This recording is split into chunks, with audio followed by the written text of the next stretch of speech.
হরে কৃষ্ণ, সকলকে সুস্বাগতম। আমরা কন্টিনিউ করব আমাদের শাস্ত্রিক স্টাডি কোর্স এবং আমরা এখন আলোচনা করছি ভক্তি রসামৃত সিন্ধু। তো প্রথমে আমরা মঙ্গলাচরণ প্রেয়ার্স করব। ওম অজ্ঞানতিমিরান্ধস্য জ্ঞানাঞ্জন শলাকয়া চক্ষুরুন্মীলিতম येन তস্मै শ্রীগুরবে নমঃ। श्रीचैतन्यमनोभीष्टं स्थापितं येन भूतले स्वयं रूप कदा मह्यं ददाति स्वपदान्तिकं। वन्देऽहं श्रीगुरो श्रीयुतपदकमलं श्रीगुरून् वैष्णवांश्च। श्रीरूपं साग्रजातं सहगना रघुनाथान्वितं तं सजीवं साद्वैतं सावधूतं परिजनसहितं कृष्णचैतन्यदेवं श्रीराधा कृष्णपादान् सहगना ललिता श्रीविशाखान्वितांश्च। नमः ओं विष्णुपादाय कृष्णपृष्ठाय भूतले श्रीमते भक्तिवेदान्त स्वामिनिति नामिने। नमस्ते सारस्वते देवे गौरवाणी प्रचारिणे निर्विशेष शून्यवादी पाश्चात्य देशतारिणे। वाञ्छाकल्पतरुभ्यश्च कृपा सिन्धुभ्य एव च पतितानां पावनेभ्यो वैष्णवेभ्यो नमो नमः। नमो महावदन्याय कृष्णप्रेम प्रदायते कृष्णाय कृष्णचैतन्य नाम्ने गौरत्विषे नमः। पंचतत्त्वात्मकं कृष्णं भक्तरूपस्वरूपकं भक्तावतारं भक्ताख्यं नमामि भक्तशक्तिकं। हे कृष्ण करुणा सिन्धो दीनबन्धो जगत्पते गोपेश गोपिकान्त राधाकान्त नमोस्तुते। तप्त कांचन गौरांगी राधे वृंदावनेश्वरी वृषभानुसुते देवी प्रणमामि हरिप्रियं। नीलाचल निवासाय नित्याय परमात्मने बलभद्र सुभद्राभ्यां जगन्नाथाय ते नमः। जय श्री कृष्ण चैतन्य प्रभु नित्यानंद श्री अद्वैत गदाधर शिवासादि गौर भक्त वृंद। हरे कृष्ण कृष्ण कृष्ण हरे हरे हरे राम राम राम हरे हरे।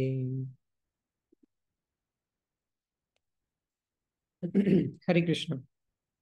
তো আমরা ভক্তি রসামৃত সিন্ধু ওভারভিউ ফর্মে আলোচনা করছি। তো আমরা অলরেডি ভক্তি রসামৃত সিন্ধুর ইন্ট্রোডাকশন আলোচনা করেছি। ভক্তি রসামৃত সিন্ধুর অর্থ কি, অর্থাৎ এটা হচ্ছে ভক্তি রসের যে অমৃত তার সিন্ধু অর্থাৎ সাগর। ভক্তি রস অর্থাৎ কৃষ্ণ যে রস তার সাগর। চৈতন্য মহাপ্রভু যেভাবে রূপ গোস্বামীকে এক্সপ্লেন করেছেন সেইভাবে রূপ গোস্বামী আমাদেরকে এই ভক্তি রসামৃত সিন্ধু গ্রন্থের মাধ্যমে দিচ্ছেন এবং রূপ গোস্বামী সেটা সংস্কৃতে দিয়েছেন এবং শিল প্রভুপাদ সেটা আমাদেরকে ইংলিশে নেক্টার অফ ডিভোশন ফর্মে দিয়েছেন।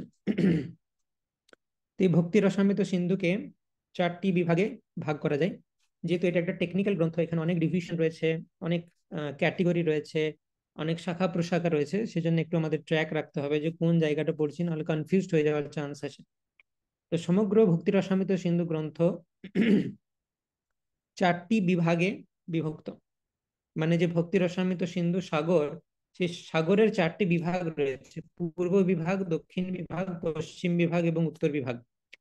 তো আমাদের যেটা সিলেবাসের মধ্যে রয়েছে সেটা হচ্ছে ইস্টার্ন ওশেন বা পূর্ব বিভাগ। এবং নেক্টার অফ, এটা হচ্ছে ভক্তি রসামৃত সিন্ধু রূপ গোস্বামীর যে গ্রন্থ, তার পূর্ব বিভাগ আমাদের সিলেবাসে রয়েছে। আমরা যদি নেক্টার অফ ডিভোশনের কথা বলি, যেটা শিল প্রভুপাদের ইংলিশ ট্রান্সলেশন, সেইখানে ফার্স্ট 19টা চ্যাপ্টার হচ্ছে এই পূর্ব বিভাগ, পরের চ্যাপ্টারগুলো আউট অফ সিলেবাস। তো এই পূর্ব বিভাগের মধ্যে 4টি লহরী রয়েছে, সেগুলো ফার্দার ডিভাইড করা হচ্ছে। ওয়েব 1 বা প্রথম লহরী, সেটা হচ্ছে সামান্য ভক্তি। শিল প্রভুপাদের এনওডিতে সেটা হচ্ছে ইন্ট্রোডাকশন ইন চ্যাপ্টার 1। ওয়েব 2 মানে হচ্ছে দ্বিতীয় লহরী, যেটাকে বলা হচ্ছে সাধনা ভক্তি। এটা অনেকটা লং চ্যাপ্টার এবং শিল প্রভুপাদের এনওডিতে এটা হচ্ছে চ্যাপ্টার 2 থেকে 16। ওয়েব 3 অর্থাৎ তৃতীয় লহরী হচ্ছে ভাব ভক্তি, অর্থাৎ ডিভোশনাল সার্ভিস ইন এক্সট্যাসি। সেটা শিল প্রভুপাদের এনওডিতে চ্যাপ্টার 17 এবং 18। এবং ওয়েব 4 বা চতুর্থ লহরী, এই 4টে লহরী কিন্তু মনে রাখতে হবে আমাদের যে এটা পূর্ব বিভাগের মধ্যে, দক্ষিণ বিভাগ, পশ্চিম বিভাগ, উত্তর বিভাগ আমাদের সিলেবাসের বাইরে। তো চতুর্থ লহরী হচ্ছে প্রেম ভক্তি এবং সেটা হচ্ছে চ্যাপ্টার 19। তো আমরা আগের দুটো ক্লাসে কি কি আলোচনা করেছি? ফার্স্ট ওয়েভ আলোচনা করেছি সামান্য ভক্তি, ইন্ট্রোডাকশন এবং চ্যাপ্টার 1। এবং সেকেন্ড ওয়েভ অর্থাৎ সাধনা ভক্তি আমরা শুরু করেছি, সেখানে আমরা চ্যাপ্টার 2 থেকে 5 পর্যন্ত আলোচনা করেছি। আজকে আমরা তারপর থেকে আলোচনা করব। এবং আজকের সেকশনটা হচ্ছে 64 লিম্স অর্থাৎ ভক্তির 64টি অঙ্গ, এবং তার মধ্যে বিভিন্ন ধরনের অপরাধ রয়েছে, সেবা অপরাধ ইত্যাদি, বিগ্রহের প্রতি অপরাধ। তো আগামীকাল যেহেতু রথযাত্রা, তো সেই জন্য অনেক ডিভোটি বিজি, কিন্তু যেহেতু আমাদের ক্লাস বহুদিন অফ ছিল, সেজন্য আমি ভাবলাম যে আমরা, এবং এটা ইম্পর্ট্যান্ট যে সেবা অপরাধ কি কি সেগুলো আমাদের জানতে সহায়তা করবে, সেভাবে আমরা ভগবানকে ওয়ার্শিপ করতে পারি। ওকে, সো গুগল মিটে আমি কাউকে একটা কো হোস্ট বানাই। ওকে, আইসি নীলাঞ্জন প্রভু। নীলাঞ্জন প্রভু, তোমাকে কো হোস্ট বানিয়ে দিচ্ছি। তো তুমি কন্ট্রোল করবে গুগল মিটে পার্টিসিপেন্টসদেরকে, তাদের অ্যাডমিট করা, এবং আননেসেসারি যদি আনমিউট হয়ে যায় কেউ, সেটা মিউট করা। ওকে, তো এই 4টা ওশান বা 4টে বিভাগ রয়েছে, তার মধ্যে এইটুকু আমাদের সিলেবাসের মধ্যে। আমরা এখন ফার্স্ট ওয়েভ কমপ্লিট করে সেকেন্ড ওয়েভের মিডল অবস্থাতে রয়েছি।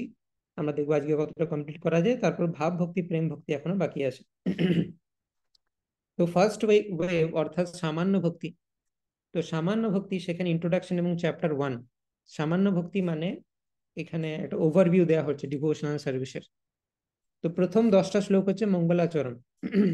ঠিক আছে, সেখানে গুরু বন্দন, বৈষ্ণব বন্দন, আশীর্বাদ প্রদান, গ্রন্থ বিভাগ, বস্তু নির্দেশ, চৈতন্য বন্দন, এবং উত্তম ভক্তির যে লক্ষণ সেগুলো বর্ণনা করা হবে পরে, সেটা বলা হচ্ছে। তারপর প্রথম এই যে চ্যাপ্টারে বা প্রথম সামান্য ভক্তিতে ইন জেনারেল উত্তমা ভক্তি বলতে কি বোঝায়, উত্তম ভক্তির ডেফিনেশন।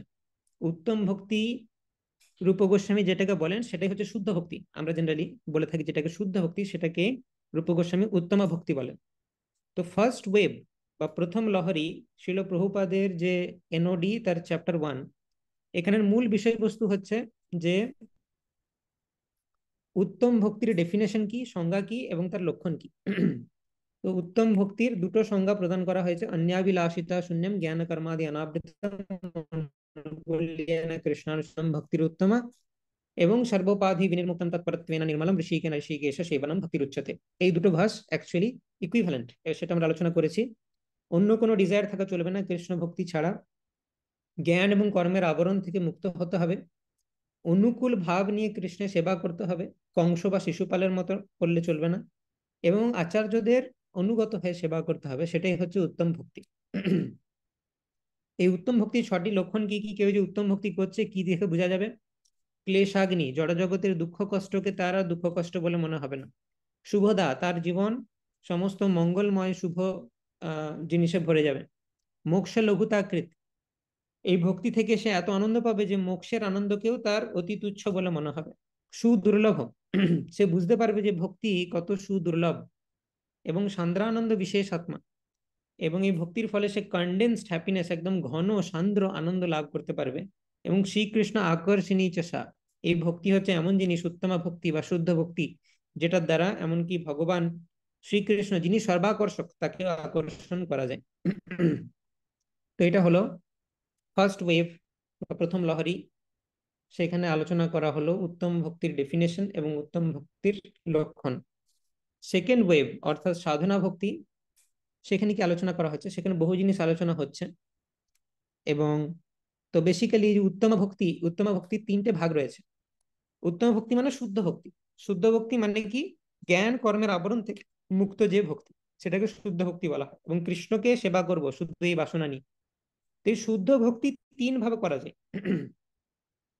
একটা হচ্ছে সাধনা ভক্তি, একটা হচ্ছে ভাব ভক্তি, একটা হচ্ছে প্রেম ভক্তি।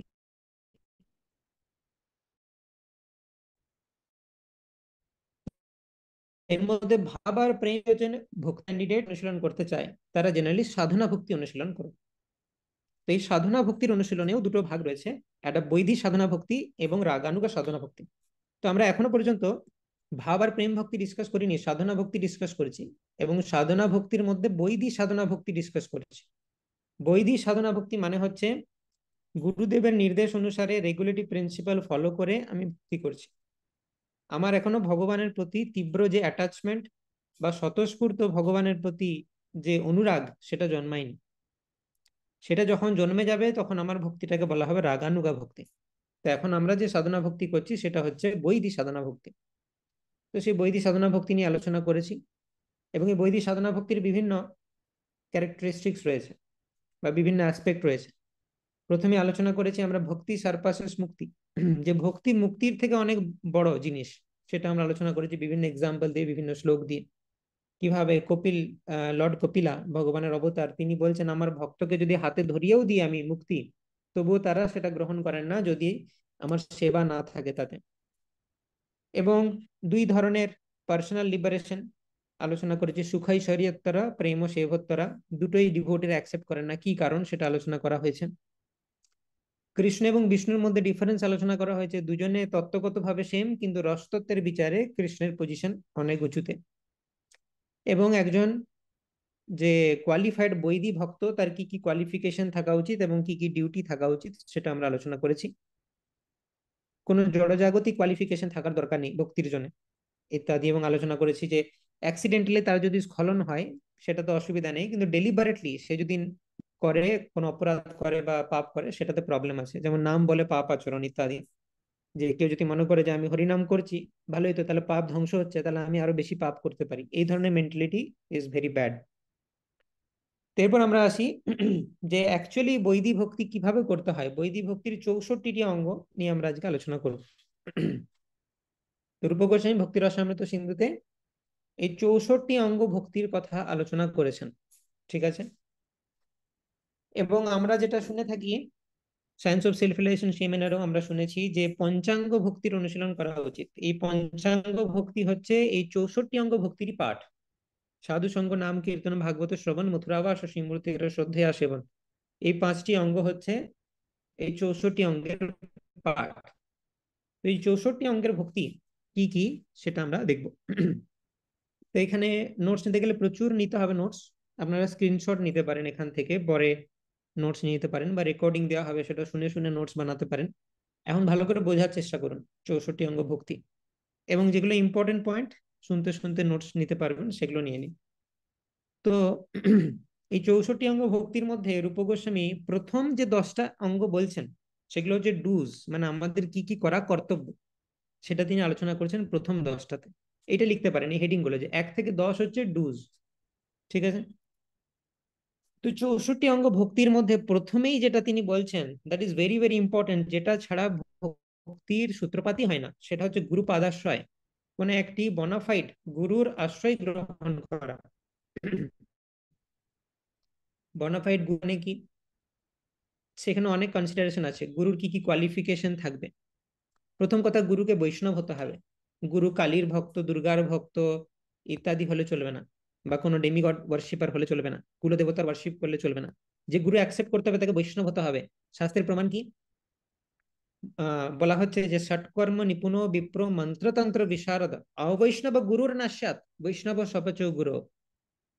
যে কোনো ব্রাহ্মণ যদি ষটকর্মে নিপুণ হয়, যজন যাজন দান প্রতিগ্রহ পঠন পাঠন, এবং তা সত্ত্বেও সে যদি অবৈষ্ণব হয়, মানে কৃষ্ণের চরণে বিষ্ণুর চরণে তার ভক্তি নেই, তাহলে গুরুর নাস্যাৎ, সে কোনোদিনও গুরু হতে পারবে না। কিন্তু বৈষ্ণব স্বপচ গুরু, কোনো কেউ যদি বৈষ্ণব হয় এবং কুকুর ভোজী পরিবারে জন্মগ্রহণ করে, চণ্ডাল পরিবারে জন্মগ্রহণ করে, তবেও সে গুরু হওয়ার অধিকারী, কারণ সে বৈষ্ণব। তো এটা হচ্ছে তাকে বৈষ্ণব হতে হবে, তাকে পরম্পরা ধারাই থাকতে হবে, ঠিক আছে। তো তদ বিজ্ঞানার্থম স গুরুমেবাভিগচ্ছেদ সমিত পানি শ্রোত্রিয়ম ব্রহ্মনিষ্ঠম, তাকে ব্রহ্মনিষ্ঠ হতে হবে, ঈশ্বরের প্রতি নিষ্ঠা থাকতে হবে, ঈশ্বরের প্রতি অ্যাটাচড হতে হবে, এবং শ্রোত্রিয়ম পরম্পরার ধারায় সে শ্রবণ করেছে এরকম হতে হবে। তাকে সেন্স কন্ট্রোল হতে হবে, যেমন রূপ গোস্বামী বলছেন তার উপদেশামৃতের শুরুতেই যে वाचो वेगम मनस क्रोध वेगम जिह्वा वेगम उदरपस्थ वेगम एतन वेगन जो विषय हेत धीरा सर्वमपि माम पृथ्वीम शिष्यात्। তাকে বাক্যের বেগ, মনের বেগ, ক্রোধের বেগ, উদর বেগ, উপস্থ বেগ, এই সমস্ত কিছু বেগকে দমন করতে হবে, তাকে সেন্স কন্ট্রোল হতে হবে। তো সেগুলো হচ্ছে কোয়ালিফিকেশন। এবং শাস্ত্রে তাকে পণ্ডিত হতে হবে, যেই কৃষ্ণ তত্ত্ববেত্তা সেই গুরু হয়। কিবা বিপ্র কিবা ন্যাসী শূদ্র কেন নয়, যেই কৃষ্ণ তত্ত্ববেত্তা সেই গুরু হয়। তাকে আচার এবং প্রচারে পারদর্শী হতে হবে। শুধু প্রচার করলেই হবে না মুখে, তাকে আচারও করতে হবে। শুধু আচার করলেই হবে না, তার প্রচারও করতে হবে। আচার প্রচার নামের করহ দুই কার্য, তুমি সর্বগুরু তুমি জগতেরও আর্য। সনাতন গোস্বামী বলেছিলেন হরিদাস ঠাকুরকে, যিনি আইডিয়াল গুরু। এগুলো হচ্ছে গুরুর কোয়ালিফিকেশন। এরকম গুরু দেখে পরম্পরা ধারায় সেই গুরুর চরণে আশ্রয় নিতে হবে। কারণ বৈদিক ভক্তি মানে আগে গুরুর আন্ডারে থেকে আমাকে ভক্তি করতে হবে। তো আমরা জানি গুরু তিন প্রকারের: বর্তমান প্রদর্শক গুরু বা পথ প্রদর্শক গুরু, যিনি আমাদেরকে কৃষ্ণ ভক্তির পথ দেখান; শিক্ষাগুরু এবং দীক্ষাগুরু, যিনি কৃষ্ণ ভক্তি সম্বন্ধে শিক্ষা প্রদান করেন; এবং দীক্ষাগুরু মানে হচ্ছে যিনি আমাদেরকে পরম্পরা ধারায় যুক্ত করেন।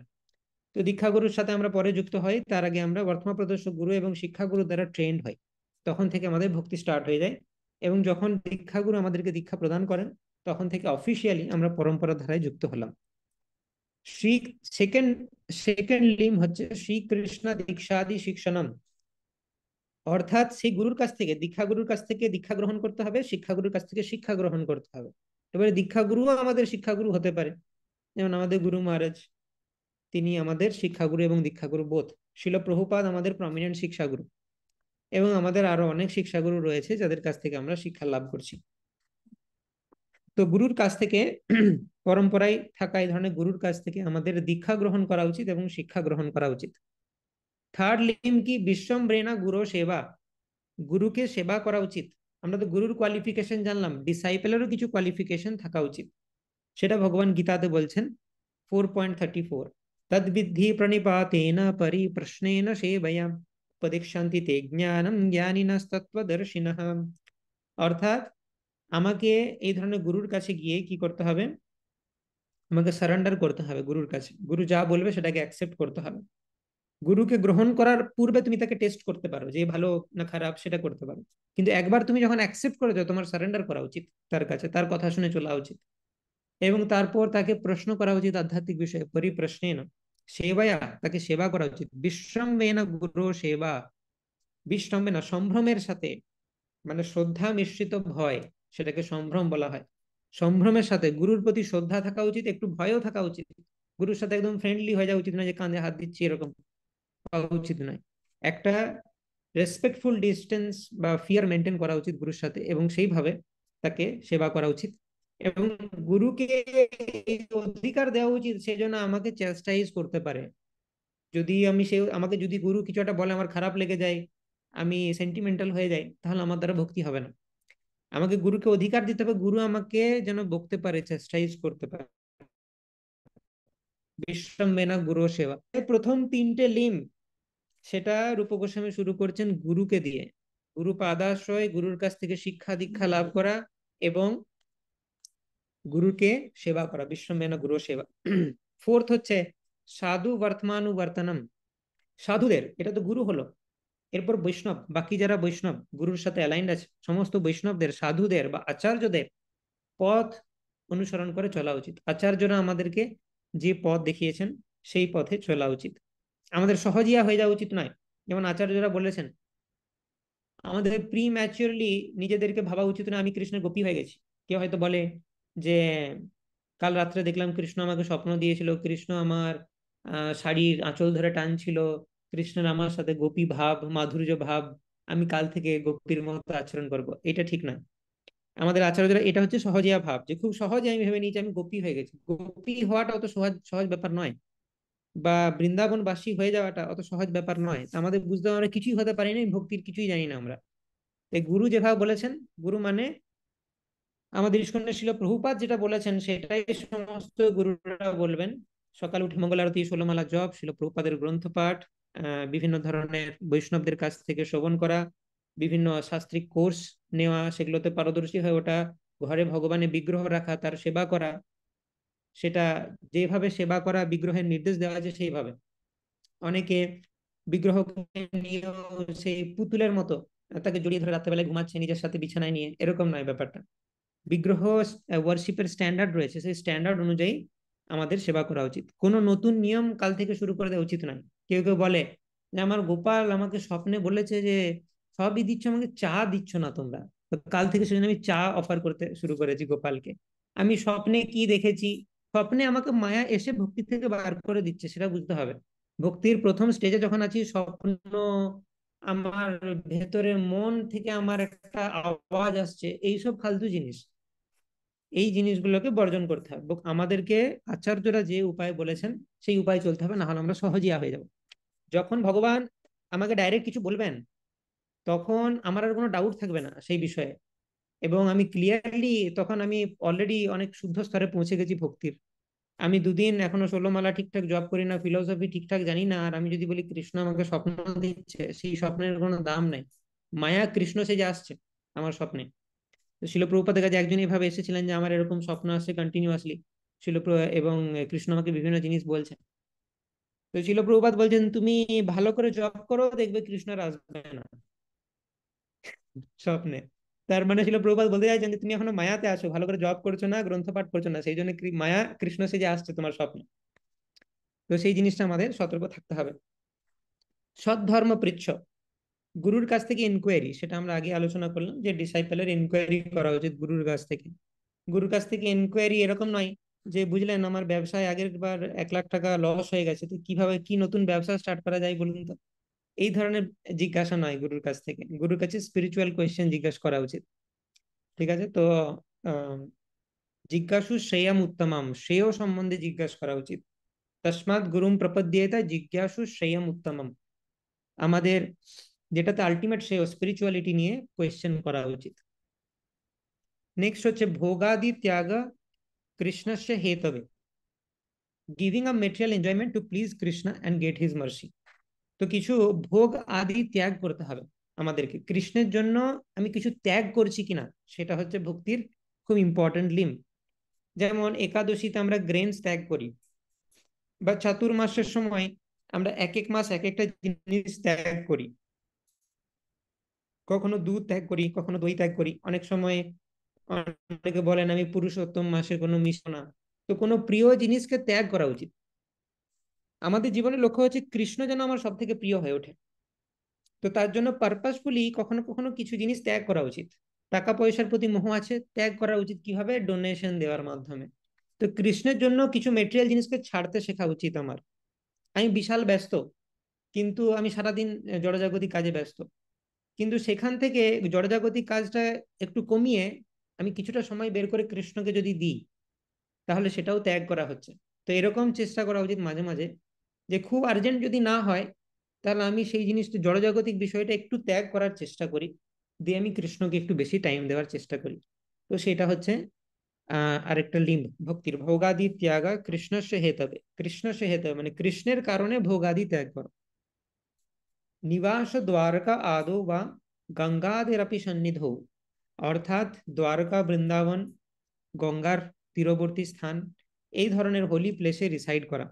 ঠিক আছে, এটা সিমিলার টু মথুরাবাস, সেটা পরেও আসবে, কিন্তু এখানে জাস্ট রিসাইড করা। এবং সেখানে শুধু ভিজিট করলে হবে না, হরি কথা শুনতে হবে সেই জায়গায় গিয়ে সাধুদের কাছ থেকে। যস্যাত্ম বুদ্ধি কুণপে ত্রিধাতুকে স্বাধি কলত্রা দিশুভৌম ইজ্জধি, যতীর্থ বুদ্ধি সলিলেন করহিচিত, জনেষু অভিজ্ঞেষু এব গোখরা। তো শ্রীমদ ভাগবতম ট্রান্সেন্ডেন্টালি গালি দিচ্ছে কিভাবে, বলছে যস্যাত্ম বুদ্ধি কুণপে ত্রিধাতুকে, যার আত্মবুদ্ধিটা কুণপে ত্রিধাতুকে, মানে এই ত্রিধাতু দিয়ে তৈরি, বাত পিত্ত কফ ইত্যাদি দিয়ে তৈরি যে বডি, সেই বডিতে যার আত্মবুদ্ধি। আত্মবুদ্ধি মানে কি, সেলফ। আত্ম মানে সেলফ, তার মানে যে বডিকে সেলফ মনে করে। এই যস্যাত্ম বুদ্ধি কুণাপে ত্রিধাতুকে, এই ত্রিধাতু দিয়ে তৈরি বডি বা দেহের মধ্যে যার আত্মবুদ্ধি রয়েছে, এবং স্বাধি কালত্রাধীশু ভৌম ইজ্জদি, যে সোশ্যালিস্ট, সোশ্যাল কাজকর্ম এবং মাতৃভূমির প্রতি প্রেম, এই ধরনের জিনিসগুলো আছে। কিন্তু ভগবানের প্রতি প্রেম থাকলে এগুলো সব ঠিক আছে, কিন্তু ফ্যামিলির প্রতি প্রেম, সোসাইটির প্রতি প্রেম, নেশনের প্রতি প্রেম আছে, কিন্তু ভগবানের প্রতি প্রেম নাই, সেরকম যদি কন্ডিশন হয়। এবং যার তীর্থ বুদ্ধি সলিলে না করহিচিত, মানে যার তীর্থ বুদ্ধিটা সলিলে আছে। সলিল মানে হচ্ছে জলাশয় বা নদী। যার তীর্থ বুদ্ধি সলিলে, যার তীর্থ বুদ্ধি নদীতে, মানে ফর এক্সাম্পল কেউ যদি ভাবে যে মায়াপুর তীর্থযাত্রা আমার কখন কমপ্লিট হলো, না আমি যদি গঙ্গায় গিয়ে ডুবটা মেরে আসি, না হলে মায়াপুর যাত্রা আমার কমপ্লিট নয়। মানে যার তীর্থের বুদ্ধিটা পুরোটাই হচ্ছে সলিলে, যে আমি বৃন্দাবন গেছি মানে যমুনায় ডুব মেরেছি মানে বাস আমার তীর্থযাত্রা কমপ্লিট হয়ে গেছে। তো ভাগবতম বলছে কেউ যদি মনে করে যে কোনো একটা পবিত্র তীর্থস্থানে গিয়ে সেইখানে নদীতে স্নান করে নিলেই আমার তীর্থযাত্রা কমপ্লিট হয়ে গেল, কেউ যদি কৃষ্ণের প্রতি অনুরাগ নেই কিন্তু দেশের প্রতি সমাজের প্রতি তার অনেক অনুরাগ রয়েছে, কারোর যদি এই ত্রিধাতু দিয়ে তৈরি শরীরের প্রতি আত্মবুদ্ধি রয়েছে, তাহলে এ বা গো খারা, মানে সে হচ্ছে গরু আর গাধা, ভাগবতম বলছেন ডাইরেক্টলি। হ্যাঁ, এবং এবং বলছে জনেষু অভিজ্ঞেষু, যে যে মনে করে যে আমি একটা তীর্থে গিয়ে শুধু সলিলে স্নান করে নিলেই আমার তীর্থযাত্রা কমপ্লিট, এবং অভিজ্ঞ জনের কাছ থেকে শ্রবণ করার কোনো দরকার নেই, জনেষু অভিজ্ঞেষু, তাদের কাছ থেকে অভিজ্ঞ জন মানে কি, যারা সাধু, মায়াপুর ধামে যদি যাই, বৃন্দাবন ধামে যদি যাই, কি করা উচিত বেশি, আমাদের শ্রবণ করা উচিত সেই ধাম সম্বন্ধে। তবে সেই আমরা পুরী যাত্রা তো দেখেছি, বারবার এই কথাটা আমরা আলোচনা করেছি, যে কোন ধাম যাত্রা চোখ দিয়ে দর্শন হয় না, কান দিয়ে দর্শন হয় শ্রবণ করার মাধ্যমে। তা আমরা যদি সেটা শ্রবণ না করে শুধু ভাবি যে পুরীতে গেছি সমুদ্রে স্নান করে নিলাম বাস তীর্থযাত্রা কমপ্লিট হয়ে গেল, এরকম নয়। তো সেই সমস্ত স্থানে যেতে হবে, সেই সমস্ত স্থানে গ্লোরি শুনতে হবে, সাধুদের কাছ থেকে শ্রবণ করতে হবে। यावद अर्थानुवर्तिता। हम्म। तो accepting material objects as much necessary for maintenance neither more nor less, মানে এটাও ভগবত গীতাতে বলা হচ্ছে যুক্তাহার বিহারস্য যুক্ত চেষ্টস্য কর্মসু যুক্ত স্বপ্ন ভবোদেশ যোগো ভবতি দুঃখঃ। অর্থাৎ বেশি, যতটুকু দরকার আমার জীবন ধারণের জন্য, অতিরিক্ত খাওয়া উচিত নয়, খুব খুব কম খাওয়া উচিত নয়, অতিরিক্ত নিদ্রা যাওয়া উচিত নয়, খুব কম নিদ্রা যাওয়া উচিত নয়, অতিরিক্ত এন্টারটেনমেন্ট রিক্রিয়েশন করা উচিত নয়, আবার খুব কম করা উচিত নয়। তো এরকম ব্যালেন্স রেখে চলা উচিত, তাহলে সে যোগী হতে পারবে এবং তার ভগবত ভক্তি ভালো হবে। হরিবাসর সম্মান, মানে ভগবানের যে বিশেষ বিশেষ দিনগুলি, বিভিন্ন ফেস্টিভ্যালের দিন, জন্মাষ্টমী, রাধাষ্টমী, গৌর পূর্ণিমা এবং একাদশী, এই ইত্যাদি তিথিকে বলা হয় হরিবাসর। তো এই ইম্পর্টেন্ট দিনগুলো, ফেস্টিভ্যাল দিনগুলো, আচার্যদের অ্যাপিয়ারেন্স ডিসঅ্যাপিয়ারেন্স, এগুলোকে সম্মান করা, সেখানে যা যা প্রেসক্রাইব করা আছে, কখনো বলা থাকে যে 12টা পর্যন্ত উপবাস করো, কখনো তাদেরকে অ্যাপিয়ারেন্স ডিসঅ্যাপিয়ারেন্সে আমরা পুষ্পাঞ্জলি দিই প্রণাম মন্ত্র বলে, গৌর পূর্ণিমার সময় বিভিন্ন অভিষেক ইত্যাদি, জন্মাষ্টমী, রাধাষ্টমী। তো ফেস্টিভ্যালে আমাদের যা যা করা উচিত সেটা লোকাল টেম্পলে করতে পারি বা আমরা আমাদের নিজেদের বাড়িতে উদযাপন করতে পারি। ধাত্রী অশ্বত্থাদি গৌরবম, worshipping auspicious trees like তুলসী, অশ্বত্থ, আমলকি ইত্যাদি।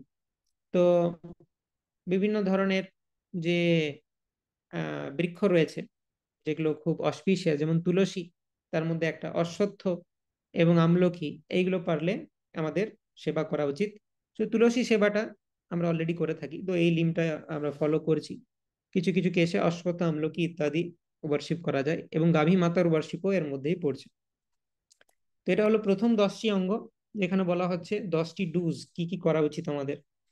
তারপরের যে 10টি অঙ্গ, সেখানে রূপ গোস্বামী 10টি ডোন্টস এর কথা বলছেন, যেগুলো আমাদের অ্যাভয়েড করে চলা উচিত ভক্তির জন্য। তো উপদেশামৃততে রূপ গোস্বামী ছয় ছয় করে বলেছেন সামারি ফর্মে। উপদেশামৃত প্রথম শ্লোকে বাচো বেগম মনসা ক্রোধ বেগম জিহ্বা বেগম উদরপস্থ বেগম এতন বেগম जो विषहेत धीर सर्वमपि मां पृथिवीं शशिष्यात्, গুরুর কোয়ালিফিকেশন বলা হয়েছে।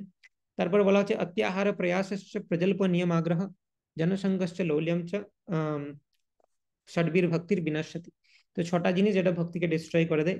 তারপরে উৎসাহ নিশ্চয়া ধৈর্য তত্তৎ কর্ম প্রবর্তনাৎ সঙ্গতেকা শতো বৃত্তে ষডবিধম ষডবীর ভক্তির প্রসিদ্ধতি। তো এখানে বলা হচ্ছে 6টা জিনিস যেটা ভক্তিকে প্রসিদ্ধ করতে পারে বা বর্ধন করতে পারে। তো উপদেশামৃত সেখানে শর্ট ফর্মে বলেছে, কিন্তু ভক্তি রসামৃত সিন্ধু মানে হচ্ছে এখানে ভক্তির কমপ্লিট সায়েন্স বর্ণনা করা হচ্ছে। তো এখানে সবকিছু বেশি বেশি ইনফরমেশন, মোর ডিটেলস আলোচনা করেছেন। তো 10টা ডোন্টস কি কি, 11 থেকে 20 তার মধ্যে বলেছেন। সঙ্গ ত্যাগ বিদুরেনা ভগবদ বিমুখের জন, not associating with those who are opposed to Lord or demigod worshippers, better to live with a snake, Haridas Thakur. So এখানে বলছেন যারা ভগবানের প্রতি ইন্টারেস্টেড নয়, এথিস্ট টাইপের লোক, বা যারা ভগবানের প্রতি ইন্টারেস্টেড কিন্তু অন্য ভগবানের প্রতি ইন্টারেস্টেড, কৃষ্ণ ভক্তিতে তারা ইন্টারেস্টেড নয়, তাদের সাথে অ্যাসোসিয়েট করা উচিত নয়। তাদের সাথে অ্যাসোসিয়েট করলে আমাদের ভক্তি কমে যেতে পারে। তো এই 64 অঙ্গ ভক্তি যেটা আমরা আলোচনা করেছি, এটা ভেরি ভেরি ইম্পর্টেন্ট। এর মধ্যে কিছু কিছু জিনিস আমরা জানি এবং বহু জিনিস আমরা জানি না। যদি আমরা নেক্টার অফ ডিভোশন ঠিকঠাক না পড়েছি, অনেক কিছু নতুন ইনফরমেশন জানতে পারবো আমরা, যে ভগবত ভক্তির সম্বন্ধে একটা ক্লিয়ার আইডিয়া হবে যে কোনটা করা উচিত কোনটা করা উচিত নয়। তো ইভেন ডেমিগড ওয়ার্শিপার্সদের সাথেও আমাদের বেশি অ্যাসোসিয়েট করা উচিত নয়। প্রিচিং এর জন্য আমরা তাদেরকে প্রিচ করতে পারি আমরা শাস্ত্রের সিদ্ধান্ত দিয়ে, কিন্তু এমন যেন না হয় আমি তাদের কাছ থেকে শুনে নিচ্ছি, সে আমাকে জ্ঞান দিচ্ছে যে দেবী পুরাণে এই লেখা আছে, হ্যাঁ, দিয়ে আমি বলছি ও তাই তো, সত্যি তো, তাহলে কি শ্রীমদ্ ভাগবতম ঠিক, এইরকম পর্যায়ে যেন না চলে আসে। আমি তাদেরকে প্রিচ করছি, দ্যাট ইজ ফাইন, কিন্তু সে যদি, আমি যদি কনিষ্ঠ অধিকারী হয়, আমার শাস্ত্রের নলেজ নেই, তাহলে আমার যাওয়া উচিত নয় এইসব জায়গায়। লোক ধরে আমাদেরকে বোঝাতে আরম্ভ করে দেবে, তোমরা কি কৃষ্ণ ভক্তি করছো, তুমি কিছুই জানো না, তোমাকে ব্রেন ওয়াশ করে দিয়েছি ইস্কনের লোক, দিয়ে আমার ভক্তি নষ্ট হয়ে যাবে। তো প্রিচিং তখনই করা উচিত, এবং প্রিচিং তাকেই করা উচিত। প্রিচিং এর জন্য আমাদের নলেজটা ইম্পর্টেন্ট, আর কাকে বাঁচছি অবজেক্ট হিসাবে সেটা ইম্পর্টেন্ট। তার যদি শাস্ত্র জ্ঞান আমার থেকে বেশি থাকে এবং সে যদি কৃষ্ণের ভক্ত না হয়, তাহলে ভেরি ডেঞ্জারাস তাকে প্রিচিং করতে যাওয়া। আমার নিজের ভক্তি ডেঞ্জারাস জোনে চলে আসবে। তো সেই জন্য আমাকে দেখা উচিত যে আমার কতটা শাস্ত্র জ্ঞান ডেভেলপ হয়েছে, অ্যাটলিস্ট মধ্যম অধিকারী স্টেজে পৌঁছাতে পেরেছি কিনা। মানে দুনিয়ায় হাজার লজিক দিয়ে দেখ আমি কৃষ্ণ ভক্তি থেকে সরবো না, এইরকম স্টেজ মানে হচ্ছে মধ্যম অধিকারী স্টেজ। আমি হয়তো তাকে বোঝাতে পারবো না যে কৃষ্ণ ভক্তি কেন বেস্ট, কিন্তু আমাকে যত লজিকই দিয়ে দেখ আমি কৃষ্ণ ভক্তি থেকে সরবো না। এটা আমরা আলোচনা করেছিলাম আগের ক্লাসে, 3 ধরনের অধিকারী: কনিষ্ঠ, মধ্যম এবং উত্তম। উত্তম অধিকারী মানে আমাকে যে যা বলবে আমি তার লজিককে খণ্ডন করে আমি বুঝিয়ে দিতে পারবো কৃষ্ণ ভক্তি কেন বেস্ট। কিন্তু অ্যাটলিস্ট মধ্যম অধিকারী স্টেজে থাকলে তবে আমরা একজন যে শাস্ত্রজ্ঞ পণ্ডিত কিন্তু কৃষ্ণ বিরোধী এ ধরনের ব্যক্তিকে প্রিচিং করতে যেতে পারি। ওকে, তারপর বলা হচ্ছে শিষ্যাদি अनुबंधित्वम, not making too many unqualified disciples, but being attached to prestige, not taking uh, sincere, only taking the sincere ones, should not become obliged to disciples by taking personal favor। তো অধিক শিষ্য গ্রহণ করা উচিত নয়। ঠিক আছে, ইসকনের বেশিরভাগ গুরু মহারাজ তারা অধিক শিষ্য গ্রহণ করে না। আমাদের গুরু মহারাজ একটা এক্সেপশন। এখানে কোয়েশ্চেন আসতে পারে, কি আমাদেরকে জিজ্ঞেস করতে পারে, আমাদেরকে কোয়েশ্চেন করতে পারে ডাইরেক্ট, তোমাদের রূপানুগা গৌড়ীয় সম্প্রদায় তোমরা, রূপ গোস্বামী বলেছেন বেশি শিষ্য গ্রহণ করা উচিত নয়, তোমাদের গুরু মহারাজের প্রায় 1 লাখের মতো ডিসাইপল, এটা কি ব্যাপার। এখানে বুঝতে হবে যে গুরুর আজ্ঞা থাকলে আমি সেটা করতে পারি, কারণ এই সমস্ত 64 লিম সেটা শুরু হচ্ছে গুরু পাদাশ্রয়, গুরুর শিক্ষা দীক্ষা এবং বিশ্বম্ভেনা গুরু সেবা থেকে। তো সেটা অবশ্যই হায়ার প্রিন্সিপাল, এবং এটা গুরুদেবের ইনস্ট্রাকশন ছিল, প্রভুপাদ ইনস্ট্রাকশন দিয়েছেন আমাদের গুরু মহারাজকে, সেই জন্য তিনি অ্যাকসেপ্ট করেছেন এটা। এবং এটাতে প্রবলেম কি হয়, আমি যদি টু মেনি আনকোয়ালিফাইড ডিসাইপলস কে অ্যাকসেপ্ট করি, তাহলে আমাকে সাফার করতে হবে, দিয়ে আমার নিজের ভক্তিটা ড্যামেজ হয়ে যাবে। কিন্তু আমাদের গুরু মহারাজ ইজ এ মহাভাগবত, মানে ওশনের মতো আপূর্যমানম অচলা প্রতিষ্ঠম সমুদ্র আপ প্রবিশন্তি যদ্বৎ তদ্বৎ কাম ইয়ম প্রবিশন্তি সর্বে। তো বেসিক্যালি স্থিতপ্রজ্ঞের কোয়ালিটি বর্ণনা করেছেন লর্ড কৃষ্ণা, যে সমুদ্রের মধ্যে যেমন অসংখ্য নদী এসে মেশে, কিন্তু সেই নদীর জলগুলো সমুদ্রকে ডিস্টার্ব করতে পারে না, সেরকম আমাদের গুরু মহারাজ এত অনেকে আনকোয়ালিফাইড ডিসাইপলস যারা হয়তো ঠিকঠাক রেগুলেটরি প্রিন্সিপাল ফলো করছে না, তাদের সমস্ত কর্মা গুরুদেবকে এফেক্ট করছে, কিন্তু আমাদের গুরুদেব এতটাই উচ্চ কনসিয়াসনেস লেভেলে অবস্থিত যে তাকে ডিস্টার্ব করতে পারছে না। তো সেই রকম কনফিডেন্স থাকলে আমি করতে পারি, এটা জেনারেল, মানে যারা নর্মাল পার্সোনালিটি তাদের জন্য বলা হচ্ছে, বাট আবার গুরুদেব is a very special personality, এবং চৈতন্য মহাপ্রভুর নিজস্ব পার্ষদ সেটা শিল প্রভুপাদ রিফিল করেছেন। মহা আরম্ভবাদী অনুদ্যম, বিরাট বিরাট গ্রেট প্রজেক্ট করার ব্যাপারে বেশি এনথুসিয়াস্টিক হওয়া উচিত নয়। যেমন একটা বিশাল টেম্পল তৈরি করে দেবো, একটা বিশাল জিনিস অর্গানাইজ করে দেবো, মানে ওয়ান টাইম জিনিসগুলো অর্গানাইজ করে দেওয়া বিশাল বড় ব্যাপার নয়। ঠিক আছে, একটা বিশাল মন্দির তৈরি করতে আমার সব এনার্জি দিয়ে দিলাম সারা জীবনটা, ওই টাইমে আমি যদি 1 to 1 প্রিচিং করতাম, বুক ডিস্ট্রিবিউশন করতাম, আমি হয়তো 200টা ডিভোটি বানাতে পারতাম। তো 200টা ডিভোটি বানানো অবভিয়াসলি মোর গ্লোরিয়াস দেন আমি একটা বড় টেম্পল তৈরি করে দিলাম। ঠিক আছে, টেম্পল পরে আসবে, আমাদেরকে আগে কোয়ালিফাইড লোক তৈরি করতে হবে। আমি প্রিচিং এর সাথে সাথে টেম্পল করছি, দ্যাট ইজ ফাইন। তো বড় বড় প্রজেক্টে আমাদের সমস্ত এনার্জি ঢেলে দেওয়া উচিত নয়, মানে বড় প্রজেক্ট মানে যেটা অনেক দিন পর ফল দেবে, 10 বছর পর আমি কোনো রেজাল্ট দেখতে পাবো, এমন কোনো প্রজেক্টে ইনভলভ হয়ে যাওয়া উচিত না। আজকে আমি আমার পাশের বাড়ির লোকটাকে আমি একটা গীতা দান করলে তার ভক্ত হওয়ার চান্স আছে, সেই সেই ছোট ছোট অপরচুনিটি গুলো ছেড়ে দেওয়া উচিত নয়। আমাকে যদি বলে তুমি প্রিচিং করছো না কেন, বুক ডিস্ট্রিবিউশন করছো না কেন, কারণ আমি একটা 20 বছর ধরে তৈরি হবে মানে মন্দিরের প্রজেক্টে কানেক্টেড আছি, তার মানে 20 বছর আমার কাছ থেকে আর কিছু আশা করো না, এই ধরনের জিনিসটা হওয়া উচিত নয়। তো মহা আরম্ভাদি অনুদ্যমা, মহা আরম্ভ যে প্রজেক্ট সেগুলোতে অনুদ্যম থাকা উচিত, বেশি উদ্যম দেখানো উচিত নয়। This is interesting 14th one, বহু গ্রন্থ কলাভাষ্য ব্যাখ্যাবাদ বিবর্জনম। রূপ গোস্বামী স্ট্রেট ফরওয়ার্ড বলছে বেশি বই পড়বে না, ইট ইজ ভেরি ডেঞ্জারাস। বেশি বই পড়তে বারণ করছে রূপ গোস্বামী। ভক্তি সম্বন্ধে বই, আমি যদি বলি আজকে আমি রূপ গোস্বামীর সব বই পড়ে নেবো, সনাতন গোস্বামীরও সব বই পড়ে নেবো, এবং ভক্তি সিদ্ধান্ত সরস্বতী ঠাকুরের সব কমেন্ট্রি পড়ে নেবো, ভক্তিবিনোদ ঠাকুরের সব পড়ে নেবো, বেশি পড়লে আমি কনফিউজ হয়ে যাবো। তাও আমাদের আচার্যদের গুলো পড়লে তাও ঠিক আছে। এবার আমি যদি বলি না আমি পদ্ম পুরাণও পড়বো, আমি ঋগ্বেদও পড়বো, সামবেদও পড়বো, আমি দেবী পুরাণও পড়বো, তাহলে তো গেল গন। তাও আমাদের গৌড়ীয় পরম্পরার বইগুলো পড়লে তাও ঠিক আছে, তবুও তার মধ্যেও বেশি বই পড়লে ডেঞ্জারাস। আমাদের কি করা উচিত? ফার্স্ট অফ অল শিল প্রভুপাদের ছোট বই কমপ্লিট করা উচিত। যতদিন না আমি শিল প্রভুপাদের বুকস কমপ্লিট করেছি অন্য কোনো দিকে তাকানোই উচিত নয় আমাদের। শিল প্রভুপাদের বই ফোকাস। যেমন দ্রোণাচার্য বলেছিলেন যে অর্জুনকে কি দেখতে পাচ্ছ তুমি গাছে? পাখির চোখ দেখতে পাচ্ছি, আর কিচ্ছু দেখতে পাচ্ছি না। ঠিক সেরকম ভাবে এত শাস্ত্রের মধ্যে আমাদের শুধু শুধু প্রভুপাদের বই দেখতে পাচ্ছি। শিল প্রভুপাদের ছোট বই পড়া উচিত। গীতা, ভাগবতম, চৈতন্য চরিতামৃত, কুন্তি মহারানীর শিক্ষা, কপিল দেবের শিক্ষা, শিল প্রভুপাদ বহু বই লিখেছেন। গীতা, ভাগবত, চৈতন্য চরিতামৃত হৃদয়ঙ্গম করতে বহু বছর টাইম লাগবে। আমি যদি খুব সিনসিয়ার হই তাহলেও বহু বছর টাইম লাগবে। আর গীতা, ভাগবত, চৈতন্য চরিতামৃত কমপ্লিট না করে আমি বেদ, পুরাণ ইত্যাদি পড়ছি, আচার্যদের কমেন্ট্রি পড়ছি, কোনো লাভ হবে না। আগে শিল প্রভুপাদ যেটা দিয়েছেন সেটা আমাদেরকে ভালো করে কমপ্লিট করতে হবে। বেশি বই পড়লে কিন্তু দ্যাট ইজ ডেঞ্জারাস। ডোন্টস এর মধ্যে বহু গ্রন্থ বলেই দিয়েছেন, সেটা আমাদের পড়া উচিত নয়। ব্যবহারেপি অকার্পণ্যম, কোনো মেটেরিয়াল সার্কামস্ট্যান্সেসে আমাদের ডিস্টার্ব হয়ে যাওয়া উচিত নয়, আমাদের ইকুইপয়েজ থাকা উচিত বা সমত্ব ভাব রাখা উচিত। তো বলা হচ্ছে if one does not have much resources to serve Krishna then a devotee happily serves with whatever he has. তো যদি আমার কাছে কৃষ্ণকে সার্ভ করার জন্য এনাফ রিসোর্সেস না থাকে, টাকা পয়সা, আমাদের ডিস্টার্ব হয়ে যাওয়া উচিত নয়। যতটুকু কৃষ্ণ দিয়েছে সেটা দিয়ে আমাদের সেবা করা উচিত। মানে কোন জিনিসটাতেই আমাদের ডিস্টার্ব হয়ে যাওয়া উচিত নয় যে ভক্তি কি করব, আমার এটা থাকলে ভালো হতো, তাহলে আমি দেখিয়ে দিতাম কিরকম ভক্তি। এবারে সেটা হয়ে গেল, তখন বলছি না, এখন আমার আরেকটা জিনিস দরকার, সেইটা খুলে আমি কৃষ্ণকে দেখিয়ে দিতাম যে কিভাবে আমি ভক্তি করব।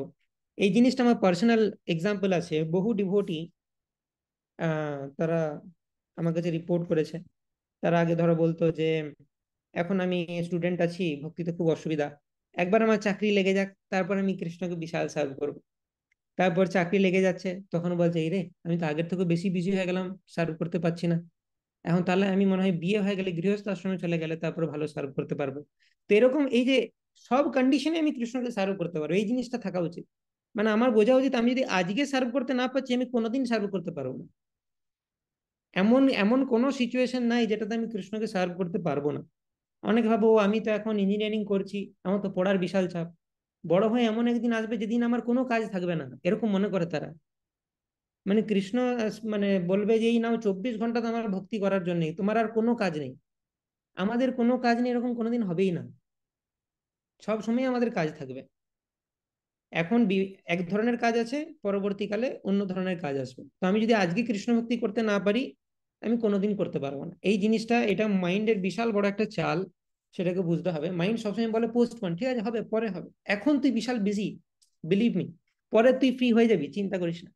কিন্তু এই জিনিসটাতে আমাদের বিশ্বাস করলে চলবে না, আমরা কোনোদিনই ফ্রি হব না, কোনোদিনই আমরা ফ্রি হব না। তাই যদি ভক্তি করতে হয় এখনই করতে হবে, নাও যদি আমি এখন করতে না পারি কোনোদিন করতে পারবো না। Very important. শোকাদি অবশ্যবর্তিতা, ডোন্ট ল্যামেন্ট টু মাচ। কোনো কিছু আনফরচুনেট সিচুয়েশন হয়ে গেছে, কৃষ্ণ পিউরিফিকেশন দিয়েছে, এমন ল্যামেন্ট করছি 5 দিন আমি শোকে কাতর, আমার জব কিচ্ছু ভালো লাগছে না, ভোগ লাগাচ্ছি না, জব করছি না, প্রভুপাদের গ্রন্থ পড়ছি না, এত শোকে কাতর হওয়ার কিছু নেই। এই জড় জগতে সুখ দুঃখ আসতে থাকবে, মাত্রা স্পর্শস্তু পন্থেয় শীতোষ্ণ সুখ দুঃখদা আগাম উপায়ন নিত্যস্তম তিতিক্ষস্ব ভারতা। প্রভুপাদ এক্সাম্পল দিচ্ছেন যে ঘরের গৃহিণী তারা গরম গ্রীষ্মকালেও রান্নাঘরে ঢুকে রান্না করেন, আর যে যোগী সে শীতকালেও সকাল সকাল উঠে স্নান করে। তাই এই জড়জগতে সুখ আর দুঃখ আসবে যাবে, কিন্তু আমাদের ডিউটিটা পালন করতে হবে। তো সেই জন্য যারা সিনসিয়ার ডিভোটি তারা সাধনা কার্ড ফলো করে। রাধেশ্যাম প্রভু এটা রেকমেন্ড করে যে সেটাতে দেখতে পাবো যে আমার সাধনা স্ট্যান্ডার্ডটা ঠিক রয়েছে কিনা। হুম, যে আমি জব ঠিকঠাক করছি কিনা, ঠিকঠাক ভাবে ছিল প্রভুপাদের গ্রন্থ পাঠ করছি কিনা, আমার মেটেরিয়াল ডিউটিস গুলো ঠিকঠাক পালন করছি কিনা, সবকিছু আমার ব্যালেন্সড আছে কিনা, সেটা একটা রিপোর্ট আমি নিজেকে নিজেকে ইভ্যালুয়েশন করতে পারবো। মানে সেই জন্য সাধনা কার্ড ইজ ভেরি ইম্পর্টেন্ট। ওকে, তারপর হচ্ছে অন্য দেবান অবজ্ঞা। অন্য দেব দেবতাদেরকে অবজ্ঞা করাটাও কিন্তু একটা প্রবলেম।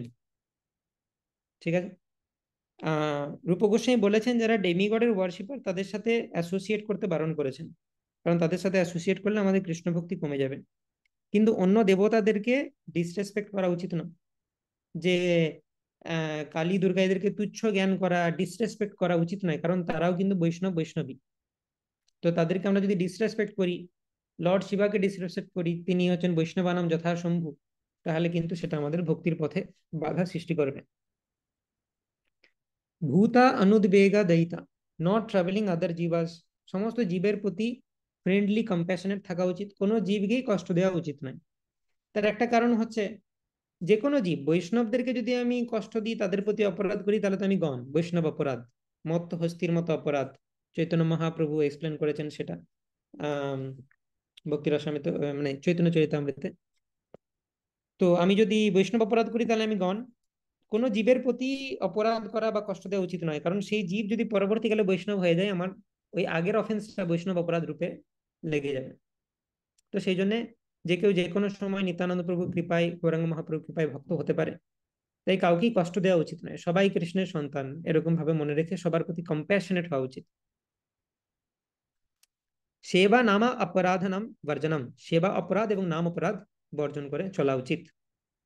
তো নাম অপরাধ সেগুলো আমরা জানি অনেকে, যে যারা ভগবানের নাম প্রচারে রত আছে সেই বৈষ্ণবদের প্রতি অফেন্স করা, বৈষ্ণবদের নিন্দা করা, সেটা হচ্ছে ফার্স্ট অপরাধ। তারপর আমরা জানি যে ব্রহ্মা শিবা ইত্যাদি যে দেবদেবী, তাদেরকে কৃষ্ণের সমান বলে মনে করা। আমাদের যারা দীক্ষার ক্যান্ডিডেট তাদের ভালোভাবে মুখস্থ থাকার কথা 10 অপরাধ, কারণ তারা হরি নাম ইনিশিয়েশন লাভ করতে চাইছে। গুরুদেবকে অবজ্ঞা করা, সেটা হচ্ছে একটা নাম অপরাধ। শ্রুতি শাস্ত্র নিন্দন, স্ক্রিপচার্সকে অবজ্ঞা করা, নিন্দা করা, সেটা হচ্ছে একটা অপরাধ। হরিনামকে কাল্পনিক বলে মনে করা, যে শাস্ত্রে হরিনামের যা যা গ্লোরিজ লেখা আছে সেগুলো সব কাল্পনিক। এবং হরিনামের অন্য কোনো ইন্টারপ্রিটেশন দেওয়া, মায়াবাদী ইন্টারপ্রিটেশন দেওয়া, যে কৃষ্ণ মানে কৃষ্ণ নয়, কৃষ্ণের মধ্যে অবস্থিত যে নির্বিশেষ ব্রহ্ম যদি তার কথা বলা হচ্ছে, বা কৃষ্ণ মানে কালো, হ্যাঁ কালো মানে ব্ল্যাক ইত্যাদি। তো এই ধরনের কোনো মেন্টাল স্পেকুলেট করে হরে কৃষ্ণ মহামন্ত্রের মিনিং দেওয়া উচিত না। আমাদের আচার্যরা যে মিনিং দিয়েছেন, হরে কৃষ্ণ কৃষ্ণ কৃষ্ণ হরে হরে, হরে রাম রাম রাম হরে হরে, মানে আমি রাধারানী এবং কৃষ্ণকে সম্বোধন করছি, হে কৃষ্ণ হে রাধারানী, আমাকে তোমাদের সেবায় নিযুক্ত করো। এই অর্থ ছাড়া অন্য কোনো অর্থ আরোপ করা উচিত নয়। তারপর হচ্ছে নাম বলে পাপ আচরণ, যে আমি নাম করছি তাতে আমার পাপ কাটছে, তাহলে আমি নতুন পাপ করতে পারি, তাহলে আমি মাংস খেতে পারি, আমি 4 নিয়ম ভঙ্গ করতে পারি ইত্যাদি। এই ধরনের মেন্টালিটি, সেটা হচ্ছে নাম বলে পাপ আচরণ, এটা হচ্ছে বিশাল বড় অপরাধ। তারপরে হচ্ছে হরিনামকে আমি যদি কোনো পুণ্য কর্মের সমান মনে করি, যে স্কুল কলেজ হাসপাতাল খোলা বা কোনো যজ্ঞ অনুষ্ঠান করা, সেগুলো করা আর হরিনাম করা একই। কোনো বৈদিক কর্মকাণ্ডের সঙ্গে হরিনামকে তুলনা করো, হরিনামের পজিশন সেটা অনেক উঁচুতে। একটা বিভিন্ন শ্লোক আছে শাস্ত্রে, গো কোটি দানম গ্রহণে খগস্য প্রয়াগ গঙ্গোদক কল্পবাসম, যজ্ঞায়ুতম মেরু সুবর্ণ দানম গোবিন্দ কীর্তের নাশমম শতাংশই। গো কোটি দানম গ্রহণে খগস্য, সূর্যগ্রহণের সময় আমি যদি 1 কোটি গরু দান করি, প্রয়াগ গঙ্গোদক কল্পবাসম, প্রয়াগে গঙ্গার তীরে আমি যদি 1 কল্প ধরে বাস করি, 1 কল্প মানে হচ্ছে ব্রহ্মার একদিন, মানে পৃথিবীর হিসাবে 432 কোটি বছর, সেটা কারোর পক্ষে বাস করা সম্ভব নয়। 1 কোটি গরু দান করাও সম্ভব নয় সূর্যগ্রহণের সময়। এবং যজ্ঞায়ুতম মেরু সুবর্ণ দানম, 1 অযুত যজ্ঞ, অর্থাৎ 10,000 যজ্ঞের অনুষ্ঠান করো, প্রত্যেকটি যজ্ঞে হাজার হাজার ব্রাহ্মণকে ইনভাইট করো, প্রত্যেকটি ব্রাহ্মণকে মেরু পর্বতের সমান স্বর্ণ দান করো, সেটাও সম্ভব নয়। এই 3টে জিনিসের একত্রিত যে ফল, যে পুণ্য কর্ম, আর কেউ যদি একবার গোবিন্দ বলে নিরপরাধে, তো গোবিন্দ বলে তার যে লাভ হয়, এই তিনটে জিনিসকে একত্রিত করলেও সেটা গোবিন্দ বলার 1%ও নয়, সেটা শাস্ত্রে বলা হচ্ছে। তো সেই জন্য শাস্ত্র মানে বেসিক্যালি এটাই বলতে চাইছে যে হরিনাম জপ করে যে লাভ আর অন্য কোনো পুণ্যকর্ম করে যে লাভ, সেটা হরিনাম জপ করাটা হচ্ছে ইনফাইনাইট গুণ বেটার, তাই হরিনামকে কখনো তুলনা করা উচিত নয়। যে মেবি আমি যদি একটা 1000টা অশ্বমেধ যজ্ঞ করি, তাহলে সেটা এক মালা হরিনাম করার সমান, এরকম ভাবে ইকুয়েট করতে পারি না। নেক্সট হচ্ছে কোনো শ্রদ্ধাহীন ব্যক্তিকে আমি যদি নামের মহিমা সম্বন্ধে বলি, আর সেই ব্যক্তি নাম নিয়ে উল্টোপাল্টা কিছু কমেন্ট করে, তখন আমার অপরাধ লেগে যাবে। তো একদমই যাদের শ্রদ্ধা নেই তাদেরকে প্রথমেই নাম নিয়ে বলা উচিত নয়, তাদেরকে বিভিন্ন সায়েন্টিফিক ভাবে প্রেজেন্ট করা উচিত, তার শ্রদ্ধাটাকে বিল্ড আপ করা উচিত প্রথমে, তারপর তাকে নাম নিয়ে বলা উচিত। এবং নাম সম্বন্ধে, ভগবান সম্বন্ধে বহু কিছু শোনার পরও যদি আমি আমার মেটেরিয়াল অ্যাটাচমেন্ট গুলোকে ত্যাগ করতে না পারি এবং নামের প্রতি সিরিয়াস না হই, নামের মহিমা শ্রবণ করা সত্ত্বেও যদি সিরিয়াস না হয়, সেটা হচ্ছে দশম নাম অপরাধ। ভক্তিবিনোদ ঠাকুর বলছেন, যার একটা একাদশ অপরাধ আছে, আমি যদি নাম জপ করার সময় ইনঅ্যাটেন্টিভ হই, বা আমি যদি মনোযোগ সহকারে জপ না করি, সেটা থেকে বাকি এই 10টা অফেন্স চলে আসতে পারে। তো সেটা হচ্ছে দশবিধ নাম অপরাধ। এবং এছাড়াও সেবা অপরাধ আছে, সেটা আমরা আলোচনা করব। 32 ধরনের সেবা অপরাধ আছে। এবং 20 নম্বর যেটা, মানে ডোন্টস এর লাস্ট পয়েন্ট, সেটা হচ্ছে তন নিন্দাদি অসহিষ্ণুতা। মানে পরমেশ্বর ভগবান এবং বৈষ্ণবদের সম্বন্ধে কেউ যদি উল্টোপাল্টা কথা বলে বা ক্রিটিসাইজ করে, সেটা সহ্য করা উচিত নয় কোনো ভক্তের। নিজের ব্যাপারে এটা হচ্ছে একটা খুব ইম্পর্টেন্ট বৈষ্ণব প্রিন্সিপাল, কেউ যদি তোমাকে ক্রিটিসাইজ করে তোমার চুপ থাকা উচিত। আমার সম্বন্ধে নিন্দা করছে, নিজেকে ডিফেন্ড করা উচিত নয় যে হ্যাঁ আমাকে কি করে বলতে পারে, আমি এত সেবা করেছি, সেই সেলফ গ্লোরিফিকেশন, আত্মশ্লাঘা, সেটা উচিত নয়। কেউ যদি আমাকে ক্রিটিসাইজ করে আমার চুপ থাকা উচিত। কিন্তু কেউ যদি আমার সামনে ভগবানকে এবং অন্যান্য বৈষ্ণবদেরকে ক্রিটিসাইজ করছে, তখন আমার প্রতিবাদ করা উচিত, আমার শাস্ত্র জ্ঞান দিয়ে সেটাকে রিফিউট করা উচিত। এবং আমার আমার সম্বন্ধে কেউ যখন ক্রিটিসাইজ করছে, আমার চুপ থাকা উচিত। এবং আইডিয়ালি আমি যদি ভালো বৈষ্ণব হই, অন্য বৈষ্ণবরা আমার নিয়ে বলবে যে না না, তুমি কি করে এর সম্বন্ধে এই কথাটা বলছো, এ তো যথেষ্ট ভালো ভক্ত, বাকিরা ডিফেন্ড করবে। কিন্তু তারা যদি ডিফেন্ড না করেছে, আমার দেখা উচিত নয়, কই আমার হয়ে কেউ বললো না তো, এবার আমি নিজেই বলি না, দিস ইজ ভেরি ব্যাড। তার মানে হচ্ছে যে তুমি, তোমার বৈষ্ণব আচরণ খুবই খারাপ, তুমি একটা বৈষ্ণবকেও প্লিজ করতে পারোনি, যে তাদের সামনে তোমাকে যখন ক্রিটিসাইজ করছে তারা সবাই চুপ আছে। তো আমার কি করা উচিত, মানে আমাকে নিজেকে ফোকাস করা উচিত আমার বৈষ্ণব অ্যাটিটিউডের উপর, যে আমি, আমার উপর নিশ্চয়ই অন্য বৈষ্ণবরা খুশি নয়, সেটা সঙ্গে সঙ্গে ভাবা উচিত। এর একটা ক্লাসিক এক্সাম্পল রয়েছে, যেটা হিজ গ্রেস অমরেন্দ্র প্রভুর কাছ থেকে আমি একটা কোয়েশ্চেন জিজ্ঞেস করেছিলাম প্রভুকে, তো প্রভু পার্সোনালি আমাকে দুটো এক্সাম্পল দিয়েছিলেন এই জিনিসটা। আহ তো কোনো একটা কনটেক্সটে ছিল, যে আমি জিজ্ঞেস করেছিলাম, প্রভু এরকম যদি সিচুয়েশন হয় তাহলে ভক্তদের কি করা উচিত। তো প্রভু বলেছিলেন যে সেলফ ক্রিটিসিজমকে কখনোই তোমার ডিফেন্ড করা উচিত নয়। তো প্রভু দুটো এক্সাম্পল দিয়েছিলেন ওনার নিজের জীবন থেকে। তো প্রভু একবার গিয়েছিলেন একটা ইসকন টেম্পলে লেকচার দিতে, বিভিন্ন জায়গায় যান। তো সেখানে সেটিং এমন ছিল যে প্রভুপাদের যে সিটটা, তার থেকে স্পিকারের ব্যাস আসনটা একটু উপরে, সেটা মন্দিরের অথরিটির ভুল। প্রভু সেটা ব্যাপারে অত মানে অবগত ছিলেন না, উনি গিয়েছেন লেকচার দিয়েছেন। অমরেন্দ্র প্রভু যখনই জেনারেল লেকচার দেন, সেটা ইউটিউবে চলে আসে, বিশাল ফেমাস হয়ে যায়। তো কোনো একজন সিনিয়র ডিভোটি সেটা দেখে কমেন্ট করেছিলেন, দেখেছো আজকালকার যে আমাদের ইসকনের ডিভোটিদের কিরকম অ্যাটিটিউড, প্রভুপাদের থেকে উঁচুতে বসে লেকচার দিচ্ছে, তাহলে এই আমাদের ইসকন কোথায় যাবে, এইসব ডিভোটিরা যতদিন আছে। তো অমরেন্দ্র প্রভু নিজেকে ডিফেন্ড করতে পারতেন, কিন্তু প্রভু কিছু করেননি। অ্যাকচুয়ালি ওই টেম্পলের সেটিংটাই ওরকম, মানে প্রভু লেকচার দেওয়ার আগে 1000 জন সেই সেম ব্যাসাসনে বসে লেকচার দিয়েছে, কখনো কোনো বিতর্ক হয়নি। এবং সেটা টেম্পল অথরিটির প্রবলেম। কিন্তু এমন ভাবে তিনি কমেন্ট করেছেন যে অমরেন্দ্র প্রভু জেনে শুনে, মানে প্রভুপাদের থেকে উঁচু একটা সিট বানিয়েছেন এবং সেখানে বসে লেকচার দিচ্ছেন। তো যাই হোক, প্রভু কিছু বলেননি। কিন্তু অন্য ডিভোটিরা, সেই মন্দিরের কমিটি বা আরো অন্য তারা প্রোটেস্ট করেছিলেন যে না না, এটা আপনি ভুল ভাবছেন, যে প্রভু এই বিষয়টা সম্বন্ধে অবগত ছিলেন না। এবং ওইরকমই সেট আপ, অন্য কোনো জায়গায় প্রভুকে বসতে দেওয়া হয়নি, তো আমরা চেঞ্জ করবো সেই বিষয়ে। তো অন্য ডিভোটিরা প্রোটেস্ট করেছেন।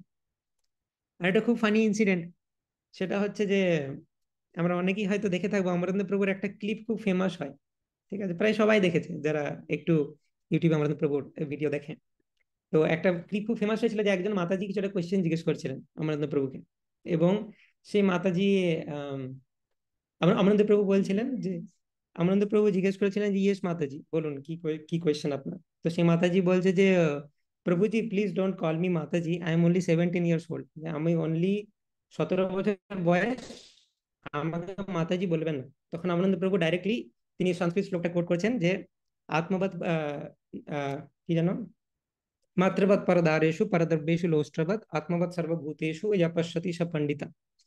তো মাতার সমান দেখা উচিত অন্যদের স্ত্রীকে, সো মাতাজি, এরকম ভাবে আমাদের প্রভু রিয়াক্ট করেছিলেন। তো অনেকে সেটাকে একটা মিম বানিয়ে দিচ্ছে আজকাল, সেই থাগ লাইফের একটা মিম হয় যেখানে গলায় চেন, চোখে চশমা পরিয়ে দিয়েছে, এবং আহ মুখে একটা সিগারেটও অ্যাড করে দিয়েছে। জেনারেলি থাগ লাইফের ওই যে মিমটাতে সাথে সিগারেট অ্যাড করা হয়। তো যে মিমটা বানিয়েছে সে হয়তো এটা কনসিডার করেনি যে আমরা পুরো বৈষ্ণব, ঠিক আছে, চোখে চশমা এগুলো ঠিক নয়, তো এগুলো ঠিক আছে কিন্তু তা বলে সিগারেট, তো সে ওইভাবে লাগিয়ে সেটাকে ভিডিওটা এডিট করে ইউটিউবে দিয়ে দিয়েছে। এবং এরকম শিল প্রভুপাদের কোনো সিনিয়র ডিসাইপল এবং অমরেন্দ্র প্রভুর কোনো সিনিয়র গড ব্রাদার, তারা এটা দেখে অমরেন্দ্র প্রভুকে মেল করেছেন যে আমি তোমাকে এতদিন এত রেসপেক্ট করতাম, তুমি ইউটিউবে ভিডিও চালছো মুখে সিগারেট দিয়ে, এটা তোমার কি ধরনের বিহেভিয়ার। অমরেন্দ্র প্রভু চাইলে বলতে পারতেন ক্লিয়ার কাট যে প্রভু এটা আমি করিনি, আমাকে এডিট করা হয়েছিল, আপনি ভুল বুঝছেন। প্রভু কিন্তু কিছু করেনি। কিছুদিন পর সেই ডিভোটিকে অন্য অন্য ডিভোটিরা মিলে বুঝিয়েছেন, এবং সে আবার একটা মেল করেছে অমরেন্দ্র প্রভুকে যে সরি আমি ভুল বুঝেছিলাম, আমি বুঝতে পারিনি যে এরকম ভাবে লোকজন এডিট করেছিল। তো প্রভু নিজের লাইফ থেকে এক্সাম্পল গুলো দিয়েছিলেন যে সেলফ ক্রিটিসিজমকে অ্যাকসেপ্ট করা উচিত, যে হ্যাঁ কৃষ্ণ যদি চাইছে যে আমার ক্রিটিসিজম হোক, নিন্দা হোক, তাহলে আই শুড অ্যাকসেপ্ট দ্যাট।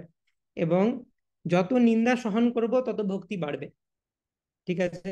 আমাদের আচার্যরা মাঝে মধ্যে এরকম করতেন যে ভক্তি কমে যাচ্ছে না, আমি টেস্ট পাচ্ছি না, কি করা যায়।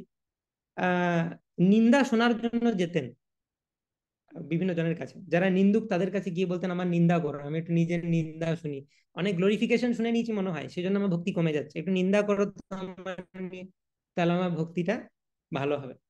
জেনারেলি এরকম হয়, সিনসিয়ার সাধক যারা আমাদেরকে অনেক গ্লোরিফাই করতে পারে, Prabhuji you are great, Mataji you are great, এত সুন্দর সেবা করছে, এত সুন্দর ক্লাস দিচ্ছ ইত্যাদি। কিন্তু কোনো সিনিয়র যদি আমাদেরকে বলে তুমি থার্ড ক্লাস ভক্তি করছো, এটা তোমার কোনো ভক্তি স্ট্যান্ডার্ড, মনটা খারাপ হবে, কিন্তু তার পরের দিন থেকে ভক্তিটা ভালো হবে, ঠিক। তো সেই জন্য নিন্দা শোনা উচিত। তো এটা হচ্ছে 10 ডুজ আর 10 ডোন্টস, সেটা আমরা আলোচনা করলাম। এবং এখানে এই যে 19 পয়েন্টে সেবা এবং নাম অপরাধ রয়েছে। তো নাম অপরাধ আমরা আলোচনা করেছি, 10বিধ নাম অপরাধ, তার সাথে অ্যাডিশনাল 32 সেবা অপরাধও রয়েছে।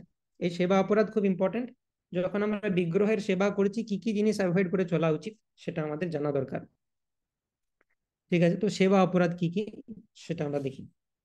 পদ্মপুরাণ থেকে 32টি সেবা অপরাধের কথা বলা হচ্ছে। One should not enter the temple of the deity in a car or palanquin or with shoes on the feet. কোনো মন্দিরে যখন আমরা প্রবেশ করছি, গাড়িতে করে ডাইরেক্ট মন্দিরে ঢুকে গেলাম, এরকম উচিত নয়। পালকিতে করে আমি মন্দিরে আসছি, পালকি টালকি এসব জিনিস বিগ্রহের জন্য ঠিক আছে, ভক্ত পালকিতে করে আসছে মন্দিরে সেটা ঠিক নয়, বা জুতো পরে মন্দিরে আসছে এগুলো ঠিক নয়। মানে আমি সার্ভেন্টের মতো, একজন সেবকের মতো আসছি, সেইভাবে আসা উচিত মন্দিরে। One should not fail to observe the various festivals for the pleasure of the supreme person. Janmashtami, Rathyatra, এই সমস্ত উৎসবগুলো, আমার ঘরে বিগ্রহ আছে কিন্তু আমি উৎসবগুলো করছি না, সেটা একটা সেবা অপরাধ, ঠিক আছে। মানে আমরা বাড়িতে যারা বিগ্রহ রাখি তাদের কি কি করা উচিত, মানে বা কি কি না করলে অপরাধ লাগতে পারে সেটা বর্ণনা করা হচ্ছে। One should not avoid going down before the deity, মানে আমি বিগ্রহের সামনে এলাম অথচ প্রণতি নিবেদন করছি না। হ্যাঁ, যখন সকালে অলটার তাকে ঘুম থেকে উঠাচ্ছি ভগবানকে, বা যখন ভোগ লাগাচ্ছি, প্রত্যেকটা সেবার পরই আগে পরে আমাদের ভগবানের কাছে প্রণতি নিবেদন করা উচিত। প্রভুজিরা দণ্ডবত প্রণতি সাষ্টাঙ্গ প্রণাম, এবং মাতাজিরা পঞ্চাঙ্গ প্রণাম হাঁটু গেড়ে। One should not enter the temple to worship the Lord without having washed his hands and feet after eating. Direct প্রসাদ নেওয়ার পর ডাইরেক্ট সেই হাত পা নিয়ে মন্দিরে ঢুকে যাওয়া উচিত নয়, হাত এবং পাও ধোয়া উচিত, এটা একটা বৈষ্ণব এটিকেট, যে প্রসাদ পাওয়ার পর শুধু হাত ধুয়ে মুখ ধুয়ে আমি ঢুকে গেলাম সেটা নয়, পাও ধোয়া উচিত। One should not enter the temple in a contaminated state. কোনো কন্টামিনেটেড অবস্থাতে বা অপরিচ্ছন্ন অবস্থাতে আমাদের মন্দিরে প্রবেশ করা উচিত নয়। According to Vedic scripture, if someone dies in the family, যেমন অশৌচ এই ধরনের ব্যাপার, the whole family becomes contaminated for some time, কিছু দিনের জন্য, according to its status. For example, if the family is brahmana, ব্রাহ্মণ হলে তার কন্টামিনেশন পিরিয়ড হচ্ছে 12 দিন, ক্ষত্রিয় এবং বৈশ্য হলে 15 দিন, এবং শূদ্র হলে 30 দিন। এই কন্টামিনেশন পিরিয়ডটাকে ফলো করা উচিত। তবে আমরা হরিনাম জপ চালিয়ে যেতে পারি, সেটাতে কোনো সমস্যা নেই। এবং অ্যাকচুয়ালি টেম্পলে ভিজিটার হিসেবে আমরা আসতে পারি, কোনো সমস্যা নেই, কিন্তু টেম্পলের অল্টারে গিয়ে ওয়ার্শিপ করা সেগুলোতে একটু রেস্ট্রিকশন আছে। One should not one should not বো ডাউন অন ওয়ান হ্যান্ড। এক হাতে প্রণাম করে দিলাম, এক হাতে আমার জপমালা, সেই জপমালা মাথায় রেখে এক হাতে করে প্রণাম করে নিলাম, এটা ঠিক নয়। ঠিক আছে, জপমালা রেখে ভগবানকে যখন প্রণাম করেছি, 2 হাত দিয়ে প্রণাম করা উচিত, 2 হাত সামনে বর্ধিত করে সাষ্টাঙ্গ প্রণাম করা উচিত। One should not circumambulate in front of Shri Krishna. ভগবানের বিগ্রহ ওপেন আছে, তার সামনে কিছুকে প্রদক্ষিণ করা উচিত নয়। তার মানে আমি ভগবানের সামনে কিছু জিনিসকে বেশি প্রায়োরিটি দিচ্ছি। সেই জন্য দেখবেন যখন মন্দিরে তুলসী পরিক্রমা করা হয়, ভগবানের অল্টারটা ক্লোজ করা হয়। তুলসী মহারানী সার্টেনলি আ গ্রেট ডিভোটি, তুলসী মহারানী প্রদক্ষিণ আমাদের করা উচিত, কিন্তু ভগবানের অল্টার খুলে নয়, তাহলে সেটা ভগবানের অসম্মান হবে। যে ভগবানের সামনে তাকে গুরুত্ব না দিয়ে আমি করেছি। আরেকটা প্রবলেম হয় যে পরিক্রমার সময়তে কোনো না কোনো ভাবে আমার পিছনটা দেখাবো আমি ভগবানকে, কোনো না কোনো সময়, সেটা ঠিক নয়। সেজন্য অল্টার ক্লোজ করে তারপর পরিক্রমা করা উচিত।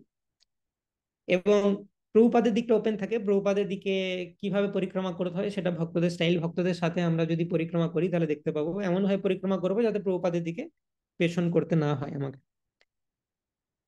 Okay, সেটা হয়ে গেল। The process of circumambulating in the temple is that one should begin circumambulating from the deity's right hand side of the temple and come around. Such circumambulation should be performed outside the temple structure at least 3 times. তো সবসময় যাকে প্রদক্ষিণ করবো তাকে ডান দিকে রেখে প্রদক্ষিণ করা উচিত। আর অনেক সময় আমি মন্দির পরিক্রমা করি, ঠিক আছে, তো সেই মন্দির পরিক্রমাটা যে আহ তো হ্যাঁ, ক্লকওয়াইজ আমাদের প্রদক্ষিণ করা উচিত। এবং মন্দির পরিক্রমাটা কিভাবে করা উচিত, যে হুম should be performed outside the temple structure at least 3 times। মানে একদম মন্দিরের অল্টারের ভেতরে আমি 3 বার করছি সেরকম নয়, মন্দিরের স্ট্রাকচারটার বাইরে আমাকে প্রদক্ষিণ করতে হবে আমি যদি মন্দির প্রদক্ষিণ করতে চাই। One should not spread his legs before the deity. এমন ভাবে বসা উচিত নয় যে আমার পা গুলো ভগবানের দিকে ছড়ানো আছে, সেটা একটা অপরাধ। One should not sit before the deity holding the ankles elbow knees with his hands. মানে কনুই ধরে আছি বা হাঁটু ধরে আছি এরকম পোজে আমার বসা উচিত নয়, ভদ্রভাবে বসা উচিত। সুখাসন বা পদ্মাসন যখন চ্যান্টিং করতে বসি, অনেকে ডিভোটিরা আমরা দেখতে পারি কিভাবে, হ্যাঁ, তো মানে মডেস্ট পোজে যেগুলো বেদি মানে স্ক্রিপচারালি অ্যাপ্রুভড সেগুলোতে বসা উচিত, বা দাঁড়িয়ে থাকতে পারি, আমি ভগবানের দর্শন নিতে পারি।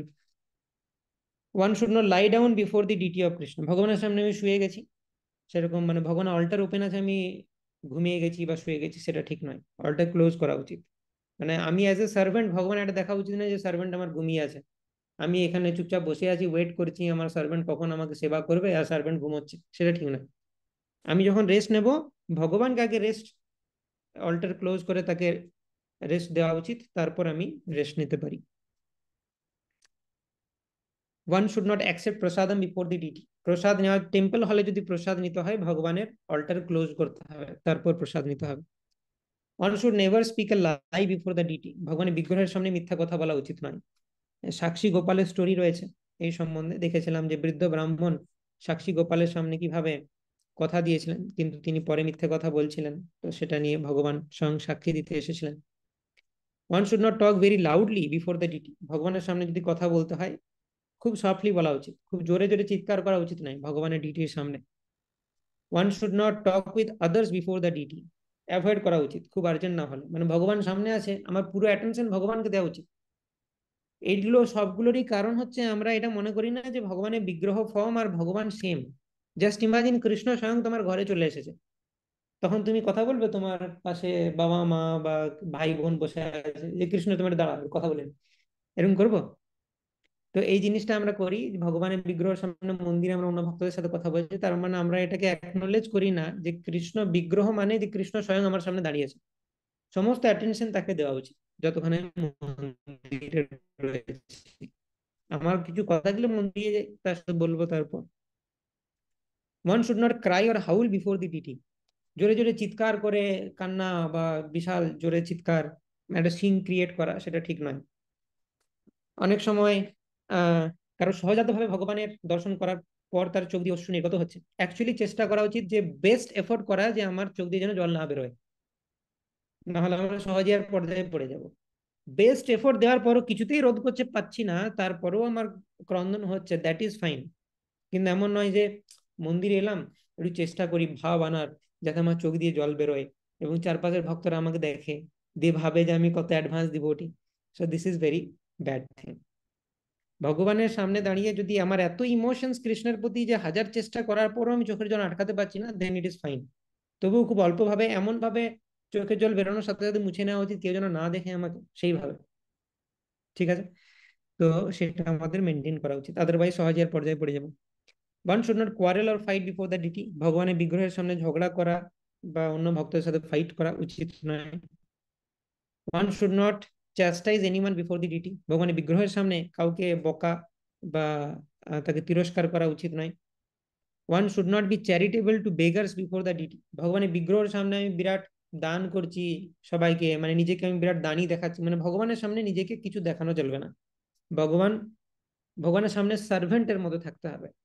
আমি বিশাল রাজা ধীরাজ, আমি সবাইকে দান করছি সোনা দানা মানিক্য, সেগুলো ভগবানের বিগ্রহের সামনে করা চলবে না। One should not speak very harshly to others before the deity. কারোর সাথে খুব বাজে ব্যবহার করা উচিত নয়। কোনো বৈষ্ণব মন্দিরে যারা আসে সবাই মোস্টলি বৈষ্ণব। One should not wear fur blanket before the deity. কোনো এই উলের ব্ল্যাঙ্কেট ইত্যাদি পরা উচিত নয়। সেজন্য সুতি ড্রেস, এই জিনিসগুলো রেকমেন্ডেড, যেমন কুর্তা, ধুতি, মাতাজিদের জন্য গোপী স্কার্ট বা শাড়ি, এগুলো ঠিক আছে। One should not eulogize or praise anyone else before the deity. তো ভগবানের ভগবানের সামনে কাউকে বিশাল আমি তাকে প্রশংসা করছি, সেটাও ঠিক নয়।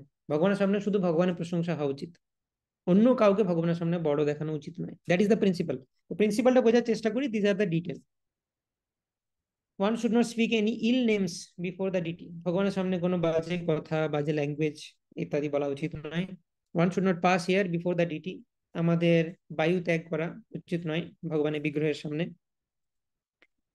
এবং one should not fail to worship the deity according to his means. তো যার যেরকম সামর্থ্য রয়েছে সামর্থ্য অনুযায়ী ভগবানের বিগ্রহের সেবা করা উচিত। আমি যেরকম আমার যেরকম সামর্থ্য, মানে আমার সামর্থ্য আছে কিন্তু ভগবানকে আমি নকুল দানা দিয়ে রেখে দিলাম, দ্যাট ইজ ভেরি ব্যাড। আমি নিজে সব খাচ্ছি কিন্তু ভগবানের বিগ্রহ আছে, সেই ঠাকুমার আমল থেকে যে নকুল দানা চলছে, I did not change that, সেই জিনিসটা করা উচিত নয়। In Bhagavad Gita, it is stated that the Lord is satisfied if some devotee offers him even a leaf or a little water. This formula prescribed by the Lord is universally applicable even for the poorest man. But that does not mean that one who has sufficient means to worship the Lord very nicely should also adopt this method and try to satisfy the Lord simply by offering a water or a leaf. If he has sufficient means, he should offer nice decorations, nice flowers, nice foodstuffs, and offer all ceremony and observe all ceremonies. It is not that one should try to satisfy the Supreme Lord with a little water and a leaf, and for himself spend all of the money for sense gratification. So আমি ভগবান গীতায় বলেছে পত্রম পুষ্পম ফলম তোয়ম ইয়ো মে ভক্ত্যা প্রযচ্ছতি তদহম ভক্তি উপহৃতম অশ্নামি প্রযতাত্মনঃ। তো এটার মানে হচ্ছে এটা যে আমার কিচ্ছু চাই না, সামান্য পাতা ফুল ফল জল দিলেও আমি সন্তুষ্ট। তার মানে এমন নয় যে ভগবান ওটি চেয়েছে ওইটি দেব, আমার কাছে 1 কোটি টাকা থাকলেও ওইটি দেবো প্রত্যেক দিন, এবং আর কিচ্ছু দেব না, আর বাকি সমস্ত টাকা আমার সেন্স গ্রাটিফিকেশনের জন্য না। আমরা যা কিছু গ্রহণ করছি সবই ভগবানকে অফার করে সেটা গ্রহণ করা উচিত। তা আমাকে যদি 1 কোটি টাকা দিয়েছে তো সেরকম ভাবে আমি সেবা করব। আমার যদি ডেইলি ইনকাম 100 টাকা, আমি সেভাবে ভগবানকে সেবা করব, আমার যেরকম ক্যাপাসিটি সেই অনুযায়ী সেবা করা উচিত। One should not eat anything which is not offered first to Krishna. কৃষ্ণকে নিবেদন না করে কোনো কিছু খাওয়া উচিত নয়। One should not fail to offer fresh fruit and grains to Krishna according to the season. Seasonal fruits কৃষ্ণকে দেওয়া উচিত, যে সিজনে যেরকম ফ্রুটস পাওয়া যায়, এবং গ্রেনস সেগুলো দেওয়া উচিত, মানে সিজনে যে জিনিসগুলো ফেমাস সেগুলো দেওয়া উচিত। After cooking no one should be offered any food stuff unless it is first offer to the deity. ভগবানকে ভোগ লাগানোর আগে অন্য কাউকে সেটা দিয়ে দেওয়া উচিত নয়, ঠিক আছে। One should not sit with his back towards the deity, ভগবানের দিকে পিঠ করে বসা উচিত নয়, সবসময় এমন ভাবে বসা উচিত যেন আমি ভগবানের দিকে মুখ করে আছি। One should not offer obeisances silently to the spiritual master, or in other words, one should recite aloud the prayers to the spiritual master while offering obeisances. তো যখনই আমরা গুরুদেবকে প্রণাম করছি, যেমন মন্দিরে ঢুকে প্রথমেই আমাদের কাজ হয় বাঁ দিকে শিল প্রভুপাদকে প্রণাম করা, সেটা মুখে অডিবলি বলা উচিত সেই প্রণাম মন্ত্রটা, নমো বিষ্ণুপাদায় কৃষ্ণ পৃষ্ঠায় ভূতলে শ্রীমতে ভক্তি বেদান্ত স্বামিনীতি নামিনে নমস্তে সারস্বতে দেবে গৌরবাণী প্রচারিণী নির্বিশেষ শূন্যবাদী পাশ্চাত্য দেশ তারিণী। তো প্রণাম করার কিছু রুলস এন্ড রেগুলেশনস রয়েছে, যেমন দৈর্ঘ্যম পদভ্যম চ জানুভ্যম উরসা শিরসা দৃশা মনসা বচসা চেতি প্রণাম অষ্টাঙ্গ ঈড়িতা। তো এই যে সাষ্টাঙ্গ প্রণাম, সাষ্টাঙ্গ দণ্ডবোধ প্রণাম বলি, তার 8টে কম্পোনেন্ট রয়েছে। অনেকে মনে করে যে 8টা পার্ট মাটিতে টাচ করছে সেই জন্য অষ্টাঙ্গ প্রণাম, না, সেরকম নয়। কি বলা হচ্ছে, ভেরি নাইস শ্লোকা, মেমোরাইজ করতে পারলে ভালো হয়। দৈর্ঘ্যম পদভ্যাম চ জানুভ্যাম, দৈর্ঘ্যম মানে হচ্ছে দুই বাহু যুগল। এই কথাটা বহুবার এসেছে, যদি তোমরা আসলে মেমোরাইজ করছো। জয়তি জন নিবাস দেবকী জন্মবাদ যদুবার পরিষদ স্বের দৈর্ঘ্যরস্যান্ন ধর্মম। দৈর্ঘ্যের মানে হচ্ছে ভগবান নিজের দুই বাহু দিয়ে অধর্মকে বিনাশ করেছে। তো সেই দৈর্ঘ্যম মানে দুই বাহু দিয়ে, পদভ্যাম মানে দুই পা দিয়ে, জানুভ্যাম দুই জানু দিয়ে, উরসা শিরসা দৃশা। উরসা মানে বুক, শিরসা মানে মাথা, দৃশা মানে চোখ। তো আমরা যখন প্রণাম করি তখন আমাদের হাতগুলো মাটিতে টাচ করবে, পাগুলো মাটিতে টাচ করবে, দুটো জিনিস হলো, এবং জানু মাটিতে টাচ করবে, তিনটে জিনিস হলো, এবং দৈর্ঘ্যম পদভ্যাম যে জানুভ্যাম, উরসা মানে আমাদের বুক মাটিতে টাচ করবে, চারটে জিনিস, শিরসা মানে আমাদের মাথা মাটিতে টাচ করবে, পাঁচটা জিনিস, দৃশা আমাদের চোখ, চোখ আই ক্লোজ রাখতে পারি আমরা, সেটা প্রায় মাটির দিকে মুখ করে আছে, দৃশা, এবং মনসা বচসা চেতি, মনটা অ্যাপ্লাই করতে হবে ভগবানকে। আমি যখন ভগবানকে প্রণাম করছি, মন আমার অন্যদিকে থাকলে হবে না, মনটাকেও দিতে হবে। মনসা বচসা, বচ মানে হচ্ছে আমাদের ভয়েস, ভয়েসকেও অ্যাড করতে হবে সেই প্রণামের মধ্যে। এইখানেই সেটা আসছে যে অডিবলি প্রণাম মন্ত্র উচ্চারণ করা উচিত। তো এই 8টা কম্পোনেন্ট, দৈর্ঘ্যাম মানে হচ্ছে হাত, পদভ্যাম মানে হচ্ছে পা, যে জানুভ্যাম মানে হচ্ছে জানু বা আমাদের হাঁটু রিজিয়ন, এবং উরসা মানে হচ্ছে বুক, শিরসা মানে হচ্ছে মাথা, দৃশা মানে হচ্ছে আমাদের চোখ, মনসা মানে হচ্ছে মাইন্ড, বচসা মানে হচ্ছে ভয়েস। তো এইভাবে কাই মনোবাক্যে, কায়ের মানে শরীরের বিভিন্ন কম্পোনেন্ট এবং তার সাথে মন এবং বাক্য, এইগুলো মিলিয়ে হয় অষ্টাঙ্গ প্রণাম।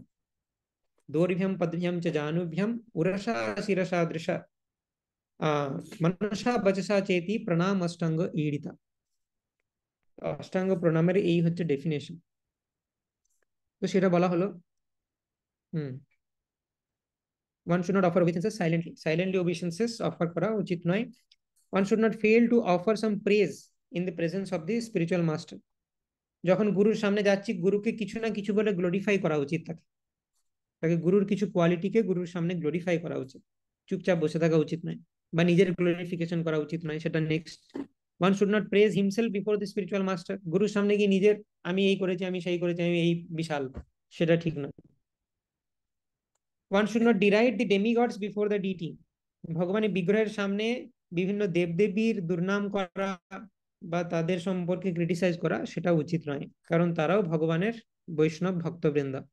এটা হচ্ছে পদ্মপুরাণ থেকে 32টি সেবা অপরাধ। আরো বিভিন্ন ডিটি অফেন্সেস রয়েছে বরাহ পুরাণ, নৃসিংহ পুরাণ, ধর্মোত্তরা ইত্যাদি শাস্ত্র থেকে। তো সেখানে প্রায় রয়েছে আরো 29টা অফেন্স, সেগুলো সেবা অপরাধের মধ্যেই পড়ে, বিগ্রহ সেবার অপরাধ, সেগুলো আলোচনা করা বাকি থাকলো, আজকে আমরা আলোচনা করছি না এটা। এবং অরিজিনালি রূপ গোস্বামীর যে 64 লিম্ব, তার মধ্যে এখনো 44টা লিম্ব বাকি আছে। ঠিক আছে, তো একবার সামারাইজ করে দিই যে আমরা কি আলোচনা করলাম। আমরা 64 লিম্বস অফ ডিভোশনাল সার্ভিস আলোচনা করেছিলাম। তার মধ্যে প্রথম 10টা হচ্ছে ডুজ, যেখানে গুরু পাদাশ্রয়, গুরুর কাছ থেকে শিক্ষা দীক্ষা লাভ, গুরুকে সেবা করা, সাধুদের দেখানো পথে চলা, গুরুর কাছে কোয়েশ্চেন করা, কৃষ্ণের জন্য কিছু ত্যাগ করা, কোনো ধামে গিয়ে বসবাস করা, এবং আহ, আমার জীবন ধারণের জন্য যতটুকু দরকার ততটুকুই গ্রহণ করা, ভগবানের বিভিন্ন ফেস্টিভ্যাল এবং একাদশী তিথিকে সম্মান করা, তুলসীর মতো বৃক্ষকে ওয়ার্শিপ করা। এগুলো হচ্ছে ডুজ, 10টা। তারপর আমরা আলোচনা করেছি 10টা ডোন্টস, কি কি করা উচিত নয়।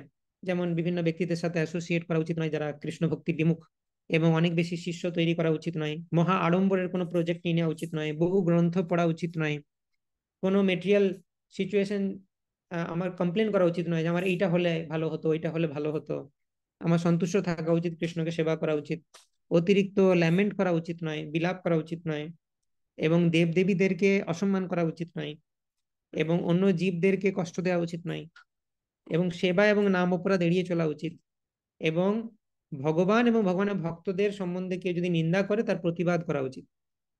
তো আমরা এই 64 অঙ্গের মধ্যে 20টি অঙ্গ আলোচনা করেছি, 10টি ডুজ আর 10টি ডোন্টস। ঠিক আছে, এবারে 10টি ডোন্টস আলোচনা করতে গিয়ে একটি তার মধ্যে পেয়েছিলাম যে সেবা এবং নাম অপরাধ বর্জন। সেইটাকে এক্সপ্লেন করার জন্য 10বিধ নাম অপরাধ আর 32টি সেবা অপরাধ আমরা আলোচনা করলাম। ঠিক আছে, সেবা অপরাধের লিস্ট এখনো কমপ্লিট হয়নি, পদ্ম পুরাণের হিসাবে কমপ্লিট হয়েছে। সেবা অপরাধের লিস্ট আরো আছে, সেটা ডিসকাস করব। সেটা ডিসকাস হয়ে গেলে এই 20টা লিম্ব কমপ্লিট হয়ে গেল, তারপর বাকি 44টা লিম্ব সম্বন্ধে আমরা আলোচনা করব। ঠিক আছে, এই বাকি 44টা লিম্বের শেষের দিকে আমরা পাবো এই যে পঞ্চাঙ্গ ভক্তি, যে সাধুসঙ্গ নাম, ভাগবত শ্রবণ ইত্যাদি। এবং তারপরে আরো প্রমিনেন্ট প্র্যাকটিসেস যেগুলো ভক্তির লিম্ব নয় কিন্তু যেগুলো ভক্তিতে সহায়তা করে, একাঙ্গ অনেকাঙ্গ ভক্তি, এবং তারপর বৈধি ভক্তি কমপ্লিট হবে, রাগানুগা ভক্তিতে যাব, রাগানুগা ভক্তির বিভিন্ন বিভাগ ইত্যাদি। তারপর আমরা ভাব আর প্রেম ভক্তিতে যাব।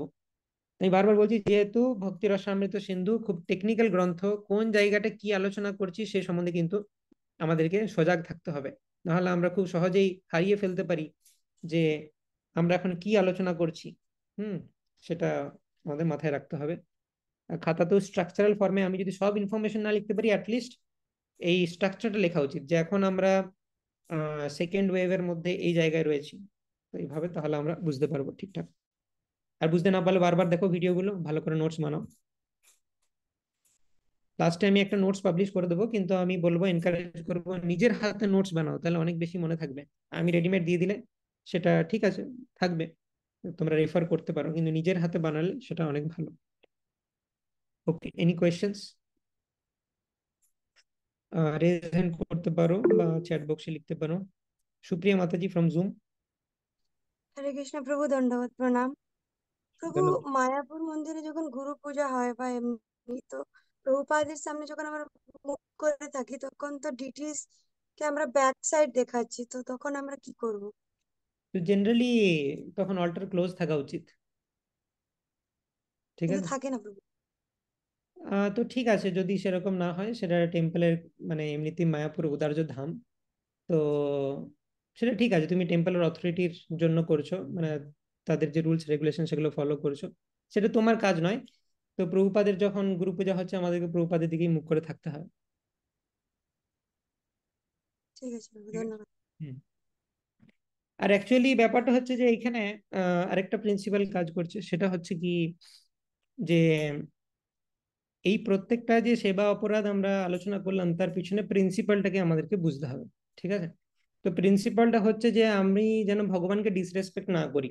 ঠিক আছে, কিন্তু যখন ভগবানের শুদ্ধ ভক্তের ওয়ার্শিপ করছি, যদি অল্টার খোলা আছে, আইডিয়ালি না খোলা থাকাটাই বেটার, কিন্তু যদি অল্টার খোলা আছে তো ভগবান সেটা তো অপ্রসন্ন হবেন না, কারণ ভগবানের যে রিপ্রেজেন্টেটিভ তাকে সম্মান জানানোর জন্য, এবং গুরু হচ্ছে সাক্ষাৎ ধরিত্রেণ সমস্ত শাস্ত্রের উক্তেশ তথা বা অতএব সদ্ভি, মানে তিনি ভগবানের রিপ্রেজেন্টেশন। তো সেটা তো ভগবানকে ডিসরেসপেক্ট করা হবে না। তো if that is the case, তো আমরা যেরকম রেগুলার মন্দিরে মন্দিরের যেটা রুলস এন্ড রেগুলেশন সেটা ফলো করতে পারি। ইয়েস, তো একটা ব্যাপার হচ্ছে যে এখানে বিভিন্ন জিনিস রয়েছে, হয়তো সবগুলো মেটিকুলাসলি সব জায়গায় ফলো নাও হতে পারে।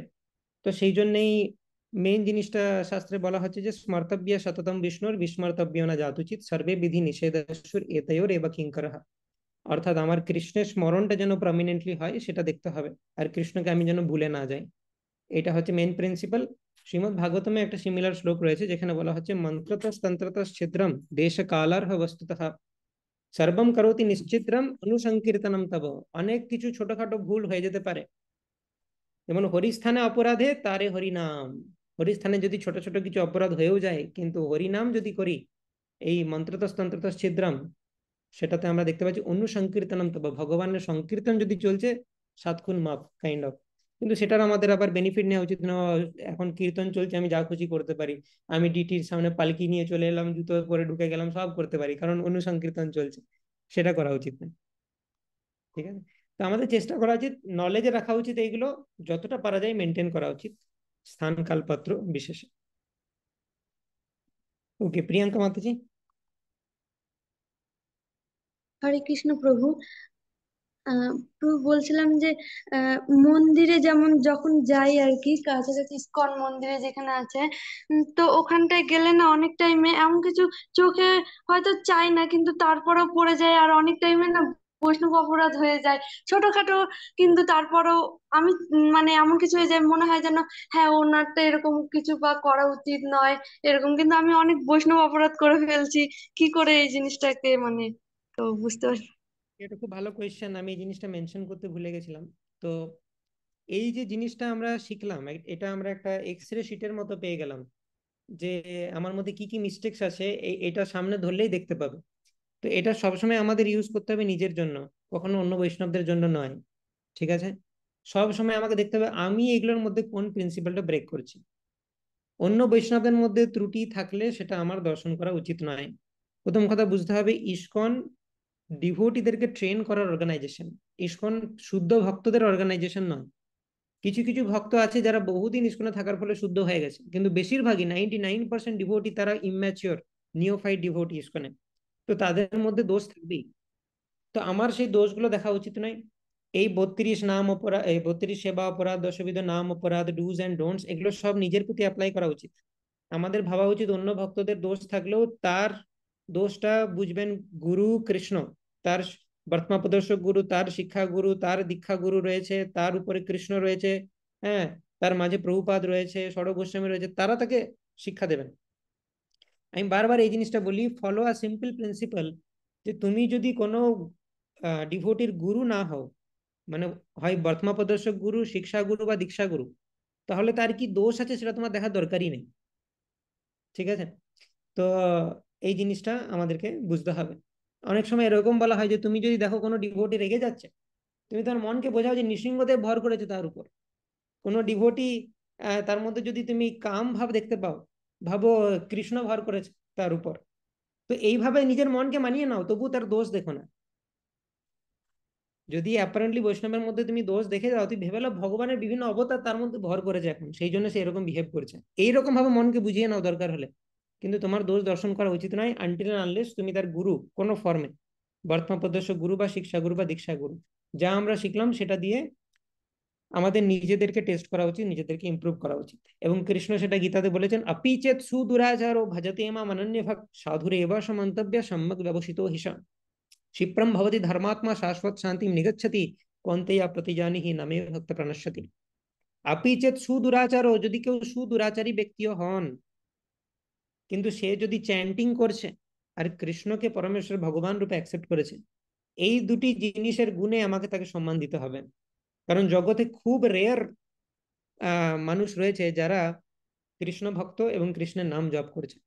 তার হাজার দোষ থাকুক, কিন্তু দুটো জিনিস, কৃষ্ণের নাম জপ করছে আর কৃষ্ণকে পরমেশ্বর ভগবান রূপে মানে, তার সব দোষ আমার মাফ করে দিতে হবে, তার দোষ দর্শন করা উচিত নয়। তো এই জিনিসটা ইম্পর্টেন্ট, যে আমি অন্য ডিভোটিদের কোনো দোষ দর্শন করছি না। আর মনকে বোঝাতে হবে যে কেন আমি এটার দ্বারা ডিস্টার্ব হচ্ছি, এটা তো স্বাভাবিক, যে হ্যাঁ তারা ভুল করবে, নতুন ডিভোটি। তার কি সবাই এরকম কি যায় ইসকনে প্রবেশ করার আগে আমরা আগে টেস্ট করিনি তুমি শুদ্ধ ভক্ত কি, তাহলে এসো। যদি শুদ্ধ ভক্ত না হয় তাহলে আমরা জানি না। ইসকন তোমাকে সুযোগ দিচ্ছে যে একদম শুদ্ধ ভক্ত তো দূরের কথা, ভগবান ভগবত বিদ্বেষী নাস্তিক থেকেও তুমি নিজেকে ইমপ্রুভ করতে পারবে। সেই ধরনের ব্যক্তিকেও এন্ট্রি দিচ্ছি আমরা ইসকনে। তো তাদের কাছ থেকে কি ব্যবহার আমি আশা করব?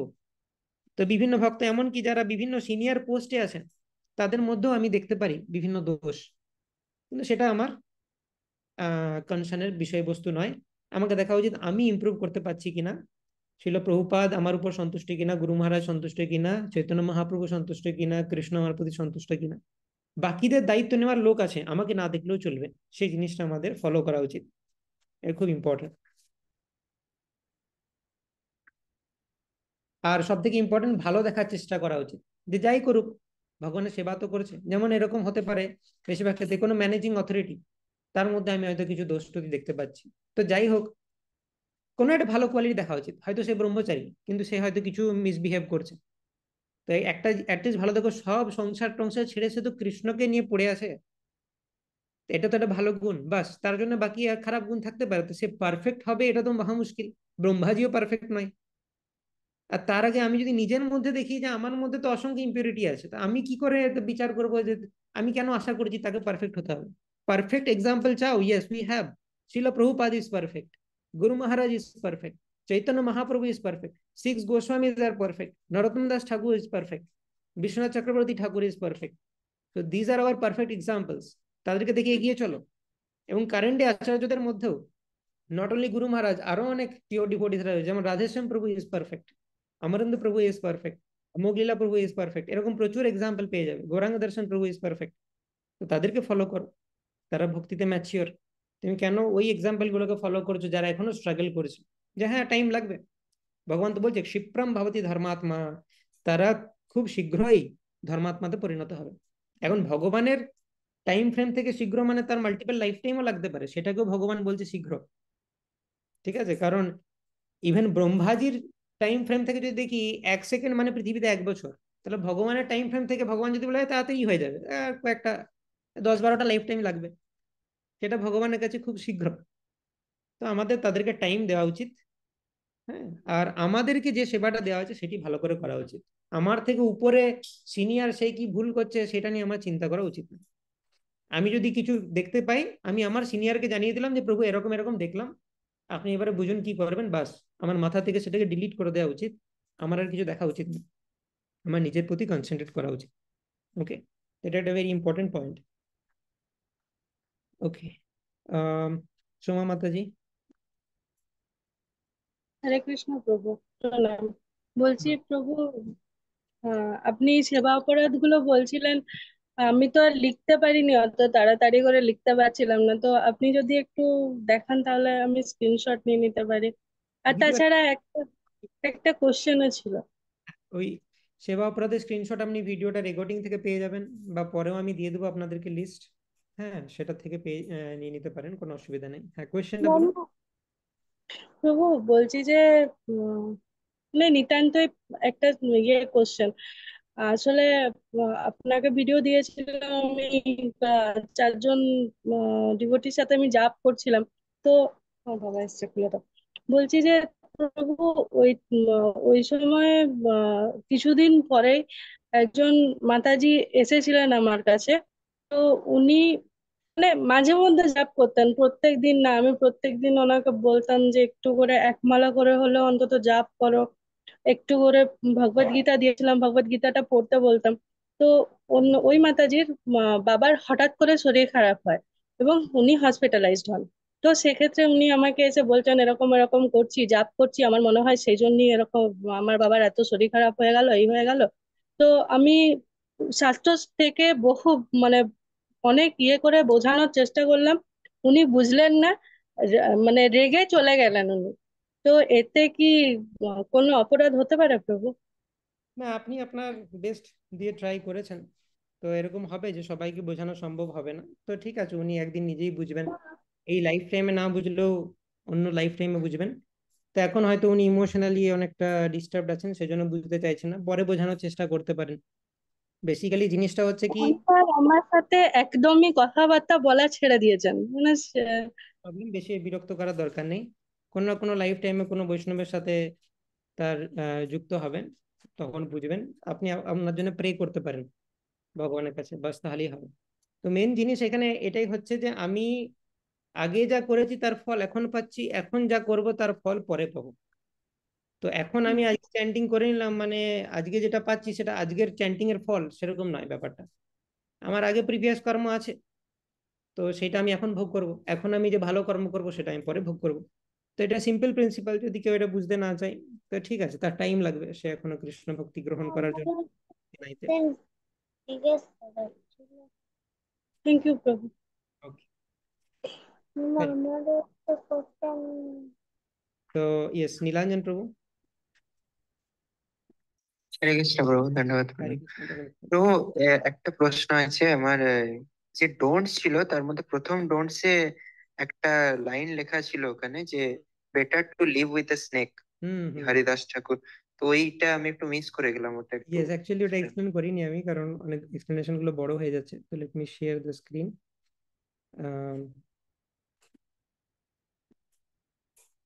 তো এটা হরিদাস ঠাকুরের একটা পাস টাইম।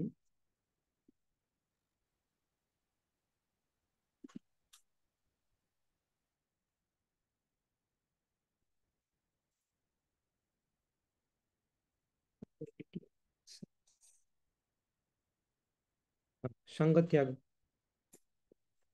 তো হরিদাস ঠাকুর সেই গুহাতে জব করতেন অ্যাকচুয়ালি। তো সেই গুহাতে সর্প থাকতো। তো হরিদাস ঠাকুরকে মানে জিজ্ঞেস করা হচ্ছিল যে তুমি কেন এখানে সর্পের সাথে আছো, এখানে তোমার ক্ষতি হতে পারে। তো হরিদাস ঠাকুর তখন এই লজিকটা দিয়েছিল অ্যাকচুয়ালি, যে সর্পের সাথে থাকা বেটার কোনো কৃষ্ণ বিদ্বেষী মানুষের সাথে থাকার থেকে। সর্প যদি আমাকে দংশন করে কি হবে, আমার বডিটা চলে যাবে। বডি চলে গেলেও কোনো অসুবিধা নেই। According to the principle of নেহা বিক্রম নাশস্তি প্রত্যবায়না বিদ্যতে স্বল্পমপ্যস্য ধর্মস্য ত্রায়তে মহতো ভয়াত। পরের লাইফ টাইম আমি সেই পজিশন থেকে স্টার্ট করব ভক্তি, তো আমার কিছু লসই হলো না। কিন্তু আমি যদি কৃষ্ণ বিদ্বেষী মানুষের সাথে সঙ্গ করি তাহলে কি আমার ভক্তিটা নষ্ট হয়ে যাবে। তো সেজন্য বলা হচ্ছে যে এই ধরনের কৃষ্ণ বিদ্বেষী মানুষের সঙ্গ করার থেকে যদি তোমাকে দুটো অপশন দেওয়া হয়, হয় সাপের সাথে থাকতে হবে, নাহলে একটি কৃষ্ণ বিরোধী ব্যক্তির সাথে থাকতে হবে। অনেকে ভাবতে আগে তো বাঁচতে হবে আমাকে, তাহলে অবশ্যই আমি কৃষ্ণ বিদ্বেষী ব্যক্তির সাথে থাকবো। বাট ভক্তদের ক্ষেত্রে বলছে না, you should live with a snake. এই এই কন্ট্রাস্টিং এক্সাম্পল দেওয়ার জন্য এটা বলা হয়েছে ওখানে। আচ্ছা, ঠিক আছে। Thank you. ওকে ওকে, তো ফার্দার কোনো কোয়েশ্চেন থাকলে আমাকে পার্সোনালি হোয়াটসঅ্যাপ করতে পারো। এখানে আজকে আমরা শেষ করবো। বাঞ্ছা কল্পতরুভ্যশ্চ কৃপা সিন্ধুভ্যেব চ পতিতানাং পাবনেভ্यो वैष्णवेभ्यो नमो नमः। अनंत कोटि वैष्णव वृंद की जय। श्रील प्रभुपाद की जय।